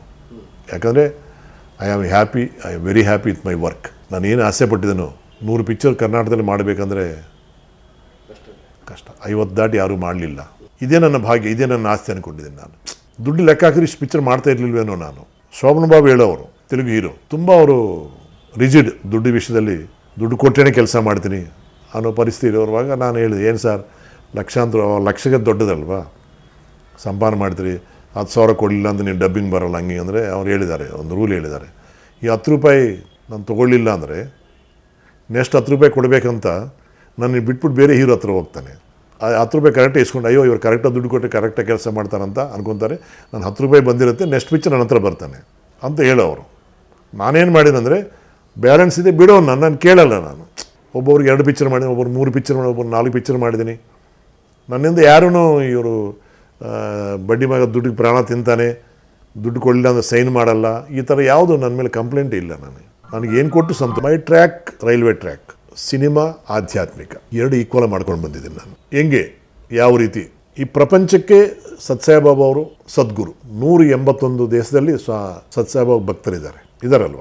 ನಾನು ಯಾವಾಗ ದರ್ಶನಕ್ಕೆ ಹೋದ್ರೂ ಅವ್ರು ನನ್ನನ್ನು ಆಶೀರ್ವಾದ ಮಾಡ್ತಾರೆ. ಇಂಥ ದಿನ ನಾನು ಆಶೀರ್ವಾದ ಮಾಡಲಿಲ್ಲ ಅನ್ನೋ ದಿನಾನೇ ಇಲ್ಲ ಸತ್ಸಾಯಿಬಾಬಾ ಚರಿತ್ರೆಯಲ್ಲಿ ನನಗೆ. ಅವ್ರಿಗೆ ಈ ಗೃಹ ಪ್ರವೇಶಕ್ಕೆ ಈ ರಾಜ್ಕುಮಾರ್ ಅವರು ಬಂದಿದ್ದಾರೆ. ಹಗಲೊತ್ತು ಶಿವರಾಜ್ಕುಮಾರ್, ರಾಘವೇಂದ್ರ ರಾಜ್ಕುಮಾರ್, ಅಪ್ಪು, ಆವಾಗ CM ಬಂಗಾರಪ್ಪ ಅವರು, ಮಧು ಬಂಗಾರಪ್ಪ, ಕುಮಾರ್ ಬಂಗಾರಪ್ಪ, ಗೀತಮ್ಮ, ಎಲ್ಲರೂ ಡೇ ಟೈಮ್ ಆಲ್ ಹೀರೋಸ್, ಎಷ್ಟೋ ಜನ, ಒಂದು 100 ಜನ ಕಲಾವಿದರು ಎಲ್ಲರೂ ಈ ಗೃಹ ಪ್ರವೇಶ ಬಂದರೆ. ಮ್ಯೂಸಿಕ್ ಡೈರೆಕ್ಟರ್ಸ್, ಕ್ಯಾಮರಾಮನ್ ಎಲ್ಲ. ಆವಾಗ ಚೆನ್ನಾಗಿ ನಾನು ಇಂಡಸ್ಟ್ರಿಯಲ್ಲಿ ಬೆಳೀತಾ ಇದ್ದೀನಿ ನಾನು. ರಾಜ್ಕುಮಾರ್ ಒಬ್ಬರು ಬಂದಿಲ್ಲ ಗೃಹ ಪ್ರವೇಶ. ಸಂಜೆ ಈ ಟೈಮ್ ಆಗಿರ್ಬೋದು, ಸಾಯಿ ಭಜನ್ ನಡೀತಾ ಇದೆ. ಆ ಭಜನೆ ನೋಡಿದ್ರೆ ಒಂದು ಕಾರ್ಟೆಸ ಕಾರ್ ಬಂತು, ಆ ಕಾರ್ನಲ್ಲಿ ನಿಂತ್ಕೊಂಡು ಬಿಡ್ತು. ಯಾರಪ್ಪ ಅಂತ ಅವಾಗ ಕಾರ್ಗಳಿಗೆ ಇಲ್ಲಿ ಕಾರೇ ಇಲ್ಲವೇ ಅವಕ್ಕೆ ಅಪರೂಪ ಕಾರು ಬಂತು ಯಾರ್ದಾಗಿರ್ಬೋದು ಅಂತ ಎದ್ದು ನೋಡಿದ್ರೆ ರಾಜ್ಕುಮಾರ್ ಅವರು ಪಾರ್ವತಮ್ಮ ಅವರು ಕಾರ್ ಇಳಿತಾ ಇದ್ದಾರೆ. ಇದು ಇಬ್ಬರು ಕಾರಿಗೆ ನಮಸ್ಕಾರ ಮಾಡಿದ್ದೀನಿ. ಅವರು ಹೆಗಲ ಮೇಲೆ ಕೈ ಹಾಕಿದ್ದಾರೆ. ಏನಪ್ಪ ಮಧ್ಯಾಹ್ನ ಬಂದಿಲ್ಲ ಅಂತ ಬೈಕೊಂಡಿದ್ಯಾ ಅಂದರು ನನ್ನ ಮಣ್ಣ. ಬೈಕೊಳ್ಳಿರಿ ಸರ್, ಬೇಜಾರು ಮಾಡ್ಕೊಂಡಿದ್ದೀನಿ, ನಾನು ಇಲ್ಲಿಂದ ಬಂದವನಲ್ವ, ಅದಕ್ಕೋಸ್ಕರ ನೀವು ಬಂದಿಲ್ಲ ಅಂತ. ಹುಚ್ಚಪ್ಪ ಅದೆಲ್ಲ ಹಗಲು ಬಂದರೆ ಇಲ್ಲೆಲ್ಲ ಜನ ಬರ್ತಾರೆ, ಗೃಹ ಪ್ರವೇಶ ಹೆಂಗೆ ಮಾಡ್ಕೊತೀನಿ ನೀನು, ಎಲ್ಲ ಗಂಧರ್ಗಳಾಗ್ಬಿಡ್ತಾರೆ, ಅದಕ್ಕೋಸ್ಕರ ನಾನು ಬೆಳಗ್ಗೆ ಬಂದಿಲ್ಲ, ಇವಾಗ ಯಾರಿಗೂ ಗೊತ್ತಿಲ್ಲ, ಅದಕ್ಕೆ ಇವಾಗ ಬಂದಿದ್ದೀನಿ, ಹೇಳಿ ಪಾರ್ವತಿ ಅಂತ ಏನೋ ಹೇಳಿದ್ದಾರೆ. ಹೌದಪ್ಪ ಜನ ಎಲ್ಲ ಜಾಸ್ತಿ ಬರ್ತಾರೆ, ಅದಕ್ಕೋಸ್ಕರ ಬಂದಿಲ್ಲ ಅಂತ ಹೇಳಿದರು. ಭಜನೆ ನಡೀತಾ ಇದೆ, ಭಜನೆ ಬಂದು ಕೂತ್ಕೊಂಡಿದ್ದಾರೆ. ಕೂತ್ಕೊಂಡು ಸಾಯಿ ಭಕ್ತನಾ, ಅದಕ್ಕೆ ಸಾಯಿ ಪ್ರಕಾಶ್ ಅಂತ ಇಟ್ಕೊಂಡಿದೆಯಾ ಅಂತ ಹೇಳಿದ್ದಾರೆ ಅವರು. ಹೌದು ಸರ್, ಸಾಯಿ ಭಕ್ತ ಸರ್ ನಾನು. ಒಂದು 10 ವರ್ಷದಿಂದ ಮಣಿಪಾಲ್ನಲ್ಲಿ ಶೂಟಿಂಗ್ ನಡೀತಾ ಇದೆ. ಯಾರೋ ಹೇಳಿದ್ದಾರೆ, ಸತ್ಸಾಹೇಬ್ ಅವರು ಯಾರೋ ಬಂದರು ಮಣಿಪಾಲ್ ಅಂತ ಹೇಳಿದ್ದಾರೆ. ನಾನೇನು ಮಾಡಿದೆ ಅಂದರೆ ನಮ್ಮ ಪ್ರೊಡಕ್ಷನ್ ಮ್ಯಾನೇಜರ್ಗೆ ಒಂದು ಲೆಟ್ರ್ ಬರೆದುಬಿಟ್ಟು ಹೋಗಿ ಸತ್ಸಾಹೇಬ್ ಅವ್ರಿಗೆ ಲೆಟ್ರ್ ಕೊಡಿ ಅಂತ ಕಳಿಸಿದಾರಂತೆ. ಸತ್ಸಾಹೇಬ್ ಅವ್ರು ಏನು ಹೇಳಿದ್ದಾರೆ ಗೊತ್ತಾ, ಇಡೀ ಕರ್ನಾಟಕ ನಿಮ್ಮ ರಾಜ್ಕುಮಾರ್ ನೋಡೋಕ್ಕೆ ಆಸೆ ಪಡ್ತಾ ಇದ್ದಾರೆ, ನಿಮ್ಮ ರಾಜ್ಕುಮಾರ್ ನಾನು ಯಾಕೆ ನೋಡಬಾರದು, ಬರಲಿ ಅಂತ ಅವರು ಆಹ್ವಾನ ಮಾಡಿದ್ದಾರೆ ನಮಗೆ ಅಂತ ಹೇಳಿದ್ದಾರೆ. ಹೇಳಿದು ಸ್ವಾಮಿ ನೋಡಬೇಕಂತ ಆಸೆ ಆಗ್ತಾಯಿದೆ ಅಂದರೆ, ಸರ್ ಇನ್ನೊಂದು ವಾರದಲ್ಲಿ ಬರ್ತಾರೆ ಅವರು, ಬರುವಾಗ ನಾನು ಹೇಳ್ತೀನಿ ಅಂದರೆ, ಕನ್ಫರ್ಮ್ ಹೇಳಬೇಕು ನೀವು. ಹೇಳ್ತೀನಿ ಸರ್, ನನ್ನ ಪುಣ್ಯ ಅಲ್ವಾ ಅಂದ್ರೆ. ಅವ್ರು ಬಂದ ತಕ್ಷಣ ನಾನು ಅವ್ರ ಮನೆಗೆ ಹೋಗಿ ಹೇಳಿದೆ, ಸ್ವಾಮಿ ಬಂದಿದ್ದಾರೆ ಈಗ ಹೋಗೋಣ ಅಂತ. ಸರ್ ಇದು ಮಠಾಧೀಶರ ಥರ ಅಲ್ಲ, ಮಾರ್ನಿಂಗ್ 6:30 ಒಂದು ದರ್ಶನ ಇರುತ್ತೆ, ಸೊ ಮಧ್ಯಾಹ್ನ 3:15 ಗಂಟೆಗೆ ಒಂದು ದರ್ಶನ ಇರುತ್ತೆ, 6 ಗಂಟೆಗೆ ಆರತಿ ಇರುತ್ತೆ. ಆರತಿ ಟೈಮ್ನಲ್ಲಿ ಏನಿರಲ್ಲ. ಈ 2 ದರ್ಶನ ಟೈಮ್ನಲ್ಲಿ ಯಾವುದೋ ಅಂದರೆ ಬೆಳಗ್ಗೆನೇ ಹೋಗೋಣ ಅಂತ ಹೇಳಿದ್ದಾರೆ. ನಾನು ಬೆಳಗ್ಗೆ 4:15ಕ್ಕೆ ರಾಜ್ಕುಮಾರ್ ಅವ್ರು ಫೋನ್ ಮಾಡಿದ್ದಾರೆ ನಮಗೆ ಲ್ಯಾಂಡ್ಲೈನಿಗೆ, ಬಾ ಅಂತ. 4:15 ಬೇಡ ಸರ್, 5:15 ಹೋದರೆ ಸಾಕು, ಅವಾಗ ಟ್ರಾಫಿಕ್ ಇರಲ್ಲ, ವೈಟ್ ಫೀಲ್ಡ್ ಎಷ್ಟೊತ್ತು ಹೋಗ್ತೀವಿ ನಾವು ಅಂತ. ಇಲ್ಲೆಲ್ಲ ನೀವು ಇಲ್ಲೇ ಬನ್ನಿ, ಇಲ್ಲೇ ಕಾಫಿ ಕುಡಿದು ಇಲ್ಲಿಂದ ಹೋಗೋಣ ಅಂತ ಅವ್ರ ಮನೆಗೆ ಕಾಫಿ ಕರೆಸ್ಕೊಂಡು ಕಾಫಿ ಎಲ್ಲ ಕುಡಿದು ಹೊರಟಿದ್ದೀವಿ. ಸ್ವಾಮಿ ಬಂದ ತಕ್ಷಣ ರಾಜ್ಕುಮಾರ್ ಸರ್ ಹತ್ರ ಚೆನ್ನಾಗಿ ಮಾತಾಡಿದ್ದಾರೆ. ಆ ಮಣಿಪಾಲ್ ವಿಷಯನೂ ಒಬ್ಬರೊಬ್ಬರು ಮಾತಾಡ್ಕೊಂಡಿದ್ದಾರೆ. ಎಲ್ಲ ಆದಮೇಲೆ ಆಚೆ ಬಂದ ಮೇಲೆ ನಮ್ಮ ಶಿವಣ್ಣ, ರಾಘು ಅವ್ರಿಗೆಲ್ಲ ದರ್ಶನ ಮಾಡಿಸೋಣ ಅಂತ ಕೇಳಿದ್ದಾರೆ. ಸರಿ ಸರ್, ನಾಳೆ ದರ್ಶನ ಮಾಡೋದು. 3 ಜನಕ್ಕೆ ದರ್ಶನ ಎಷ್ಟೇ ಮಾಡ್ಕೊಂಡಿದ್ದೀವಿ. ಮೊಮ್ಮಕ್ಕಳೆಲ್ಲ ದರ್ಶನ ಆಯಿತು. ವಿಷ್ಣುವರ್ಧನ್ ಆಯಿತು, ಅಂಬರೀಷ್ ಆಯಿತು, ಅನಂತನಾಗ್ ಆಯಿತು, ಜಗ್ಗೇಶ್ ಆಯಿತು, ಮಾಲೇಶ್ ಆಯಿತು. ನನ್ನ ಜೊತೆಲಿ ಯಾರ್ಯಾರೆಲ್ಲ ಕೆಲಸ ಮಾಡಿದ್ರು ಎಲ್ಲರನ್ನ ನಾನು ಬಾಬಾ ಹತ್ರ ಆಶೀರ್ವಾದ ಮಾಡಿಸಿದ್ದೀನಿ. ಈ ಜೊತೆಯಲ್ಲಿ ಭಗವಾನ್ ಶ್ರೀ ಸಾಯಿಬ ಸಿನಿಮಾ ಮಾಡಿದ್ದೀನಿ ನಾನು. ಇಲ್ಲಿಂದ ಪಾದಯಾತ್ರೆಯಲ್ಲಿ ವೈಟ್ ಫೀಲ್ಡ್ ಹೋಗಿದ್ದೀನಿ ನಾನು, ಪ್ರಿಂಟ್ ತೊಗೊಂಡು, ಫಸ್ಟ್ ಪ್ರಿಂಟ್ ತೊಗೊಂಡು 2 ಪ್ರಾಜೆಕ್ಟ್ ಇಟ್ಕೊಂಡಿದ್ದೀನಿ. ಸ್ವಾಮಿ ಜೊತೆಲಿ ಸಿನಿಮಾ ನೋಡಬೇಕಂತ ನನಗೆ ಡಿಸೈರು. ಅದು ಸಹಜ ಆಗತ್ತಾ? ಆಗಲ್ಲ. ಹೆಂಗೆ ನೋಡ್ತಾರೆ? ಅವ್ರು ಮಠಾಧೀಶರು ಅಂದರೆ ಫ್ರೀ ಆಗಿರ್ತಾರೆ. ಇವರು 6 ವಾರ ಆದಮೇಲೆ ಅವರು ಆಚೆನೇ ಬರಲ್ಲ, ಯಾರ ಹತ್ರ ಮಾತಾಡಲ್ಲ. ಪುನಃ ಬೆಳಗ್ಗೆನೆ ಆಗಸ್ಟ್ 15 ಆವತ್ತು ಇಲ್ಲಿಂದ ಪಾದಯಾತ್ರೆ ಮಾಡಿದ್ದೀನಿ ನಾನು. ಬಿಸಿಲು ಭಯಂಕರ. ಇನ್ನೊಂದು 2-3 ಕಿಲೋಮೀಟರ್ ದೂರದಲ್ಲಿ ಎಲ್ಲರೂ ಊಟ ಕೂರಿಸಿದ್ದೀನಿ ನಾನು. ಎಲ್ಲ ಊಟ ಮಾಡಿದ್ದಾರೆ, ಎದ್ದೇಳಿದ್ದಾರೆ. ನಾನು ಎದ್ದೇಳೋಕ್ಕಾಗಲಿಲ್ಲ, 2 ಕಾಲು ಇಟ್ಕೊಂಡು ಬಿಡ್ತು. ಆ ಬಿಸಿಲು ಎಲ್ಲ ದಾರಿ ಪೂರ್ತಿ ನೀರು ಹಾಕಿದ್ದಾರೆ, ಆ ಹವೆ ಹೊಡ್ಕೊಂಡು 2 ಕಾಲು ಸ್ಟಕ್ ಆಗೋಯಿತು. ಅಷ್ಟೊತ್ತಿಗೆ ಸ್ವಾಮಿ ಒಂದು ಕಾರ್ ಕಳಿಸ್ತಾರೆ ನೋಡಿ. ಅವನು ಅಲ್ಲಿ ಕೂದ್ದಾನೆ, ಕಾಲು ನೋವು ಅಂತ, ಕಾರ್ನಲ್ಲಿ ಹಚ್ಕೊಂಡು ಬನ್ನಿ ಅಂತ ಸ್ವಾಮಿ ಕಾರ್ ಕಳಿಸಿದ್ದಾರೆ ಸರ್. ನಾನು ಹೇಳಿದ್ದೀನಿ, ನಾನು ಪಾದಯಾತ್ರೆಯಲ್ಲಿ ಬರ್ತೀನಿ ಅಂತ ಅಂದ್ಕೊಂಡಿದ್ದೀನಿ, ನನಗೂ ಬೇಕಷ್ಟು ಕಾರ್ಗಳಿದೆ, ನಮ್ಮವ್ರು ತುಂಬ ಜನ ಇಲ್ಲಿದ್ದಾರೆ, ಈ ಫಸ್ಟ್ ಪ್ರಿಂಟ್ ತೊಗೊಂಡೋಗಿ ಸ್ವಾಮಿ ಕೊಟ್ಬಿಡಂತ ಫಸ್ಟ್ ಪ್ರಿಂಟ್ ಕೊಟ್ಟಿದ್ದೀನಿ. ತೊಗೊಂಡೋಗಿದ್ದಾರೆ ಅವರು. ಎಲ್ಲ ಊಟ ಮಾಡಿದ್ದಾರೆ, ಪುನಃ ಕಾರ್ಗೆ ನೀళ్ళు ಹಾಕಿದ್ದಾರೆ. ನಾನು ಎದ್ದುಬಿಟ್ಟಿದ್ದೀನಿ. ನಾನು ಹಂಗೆ ಕಷ್ಟಪಟ್ಟು ನಡ್ಕೊಂಡು ಆ 2 ಕಿಲೋಮೀಟರ್ ಹೋಗಿದ್ದೀನಿ. ಈ ಡ್ರಾಮಾ ಯಾಕಂದರೆ ಅಲ್ಲಿ ಸತ್ಸಂಗ ನಡೀತಾ ಇದೆ. ಸ್ವಾಮಿ ಇಸ್ ಗಿವಿಂಗ್ ಸ್ಪೀಚ್. ಈ 300 ಜನ 400 ಜನ ನಮ್ಮ ಜೊತೆ ಬಂದವರ ಒಳಗೆ ಬಂದರೆ ಎಲ್ಲ ಡಿಸ್ಟರ್ಬ್ ಆಗುತ್ತೆ. ಅದಕ್ಕೋಸ್ಕರ ನಮ್ಮನ್ನು ಕಾಲು ನೋವು ಅಂತ ಕೂರಿಸ್ಬಿಟ್ಟು ಅವರು ಕಾರಿಗೆ ಕರೆಸಿ ಈ ಡ್ರಾಮಾ ಎಲ್ಲ ಮಾಡಿದ್ದಾರೆ. ಇದು ಯಾರಿಗೂ ಭಕ್ತರು ಬಿಟ್ಟು ಬೇರೆಯವ್ರಿಗೆ ಅರ್ಥ ಆಗಲ್ಲ. ಇದೊಂದು ಪವಾಡ. ಸತ್ಸಂಗ ಮುಗೀತು. ಸ್ವಾಮಿ ಈಸ್ ವೇಟಿಂಗ್ ಫಾರ್ ಮೀ, ಕರಿತಾ ಇದ್ದಾರೆ ಬನ್ನಿ ಬನ್ನಿ ಅಂತ. ನಾನು ಮಿಸ್ಸಸ್ ನಮ್ಮ ಅವರೆಲ್ಲ ಹೋಗಿದ್ದೀವಿ. ಆಲ್ಬಮ್ ಎಲ್ಲ ಕೊಟ್ಟಿದ್ದೀನಿ, ನೋಡಿದ್ದಾರೆ. ಸ್ವಾಮಿ ನಾನು ಪಿಕ್ಚರ್ ನೋಡಲಿಲ್ಲ, ನಿಮ್ಮ ಜೊತೆಯಲ್ಲಿ ನೋಡಬೇಕಂದ್ರೆ ನಾನು ಆಸೆ ಪಡ್ತಾ ಇದ್ದೀನಿ. ನೋಡ್ತಾ ಇದ್ದೀವಿ ಈಗ ಅಂದರು ಸ್ವಾಮಿ. ಹೆಂಗೆ ಸ್ವಾಮಿ ಅಂತ.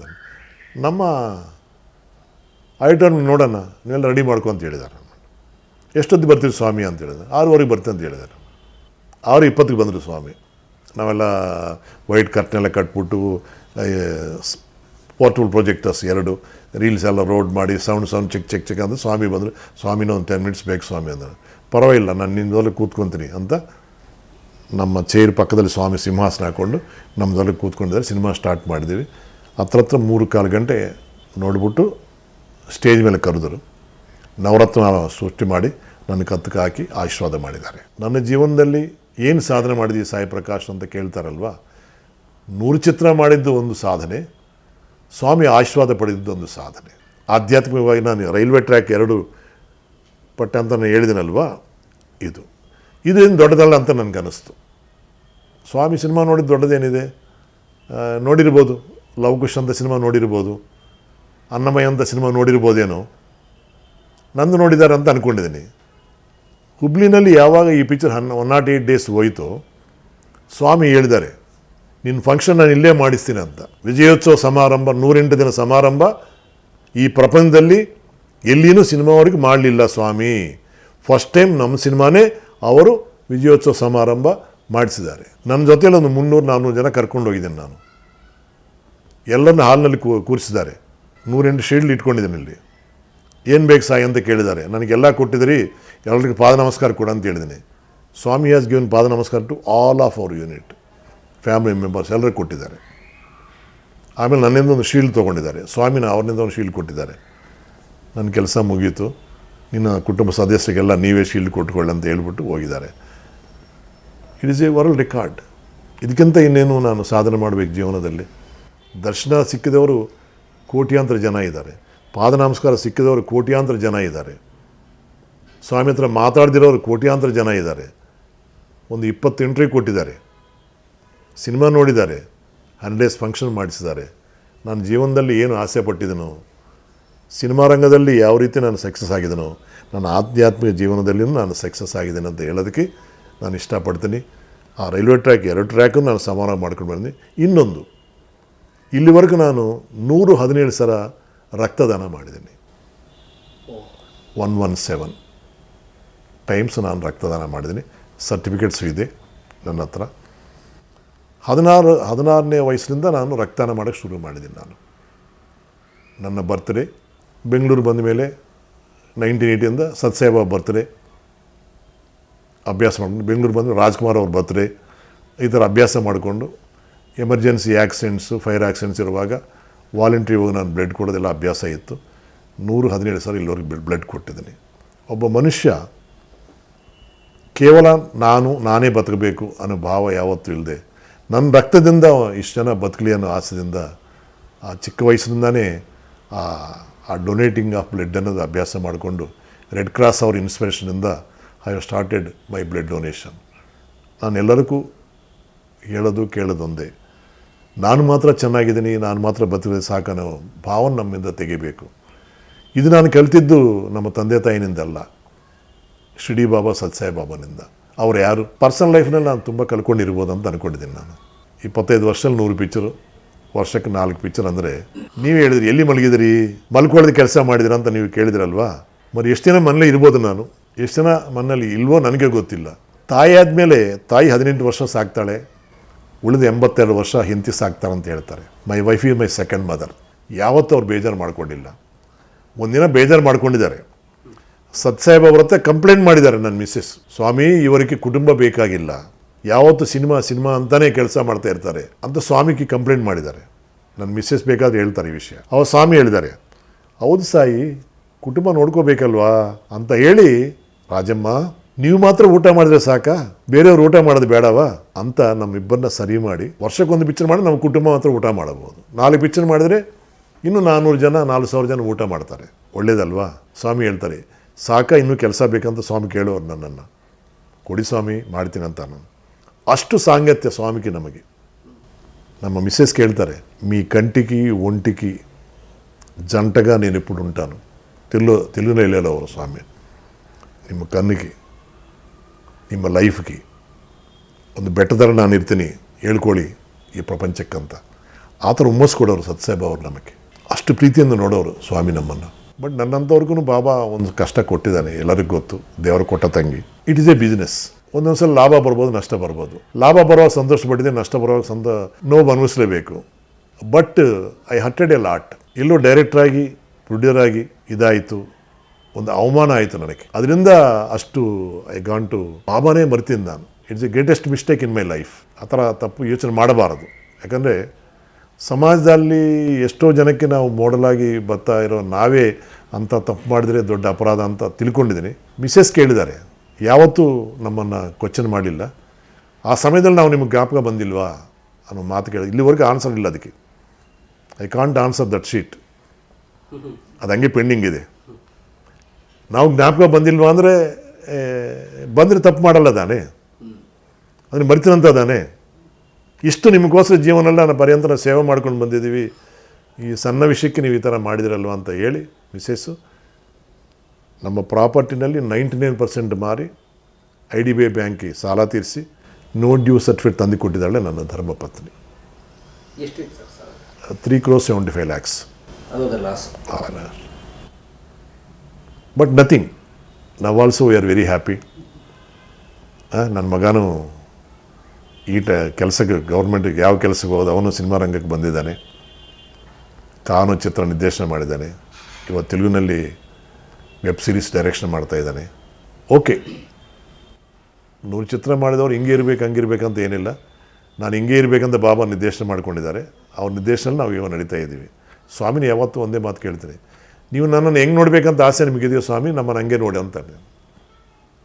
ನಮ್ಮನ್ನು ಗರೀಬಾಗಿ ನೋಡಬೇಕಾ ನಿಮ್ಮ ಇಷ್ಟ, ಶ್ರೀಮಂತರಾಗಿ ನೋಡ್ಬೇಕು ಆಸೆ ಶ್ರೀಮಂತರಾಗಿ ನೋಡ್ಕೊಂಡು ನಿಮ್ಮಿಷ್ಟ. ನಾನು ನಿಮ್ಮ ಮಗು, ನಾನು ನನಗೆ 3 ಪೀಸ್ ಸೂಟ್ ಹಾಕ್ತೀರಾ ಇಲ್ಲ ಪುಡ್ಕೋಸಿ ಹಿಡ್ತೀರಾ, ನಿಮ್ಮಿಷ್ಟ. ನಿಮ್ಮ ಮಗನ ಹೆಂಗೆ ಅಲಂಕಾರ ಮಾಡ್ಕೊತೀರಿ, ಮೈಯೆಲ್ಲ ಚೆನ್ನಾಗಿ ಹಾಕ್ತೀರಾ, ನಿಮ್ಮಿಷ್ಟ. ನಿನ್ನ ಮಗು ನಾನು, ನೀವು ಹೆಂಗಾದ್ರೂ ನೋಡ್ಕೊಳ್ಳಿ, ಯು ಆರ್ ಮೈ ಪೇರೆಂಟ್ ಅಂತ. That's why we are very happy.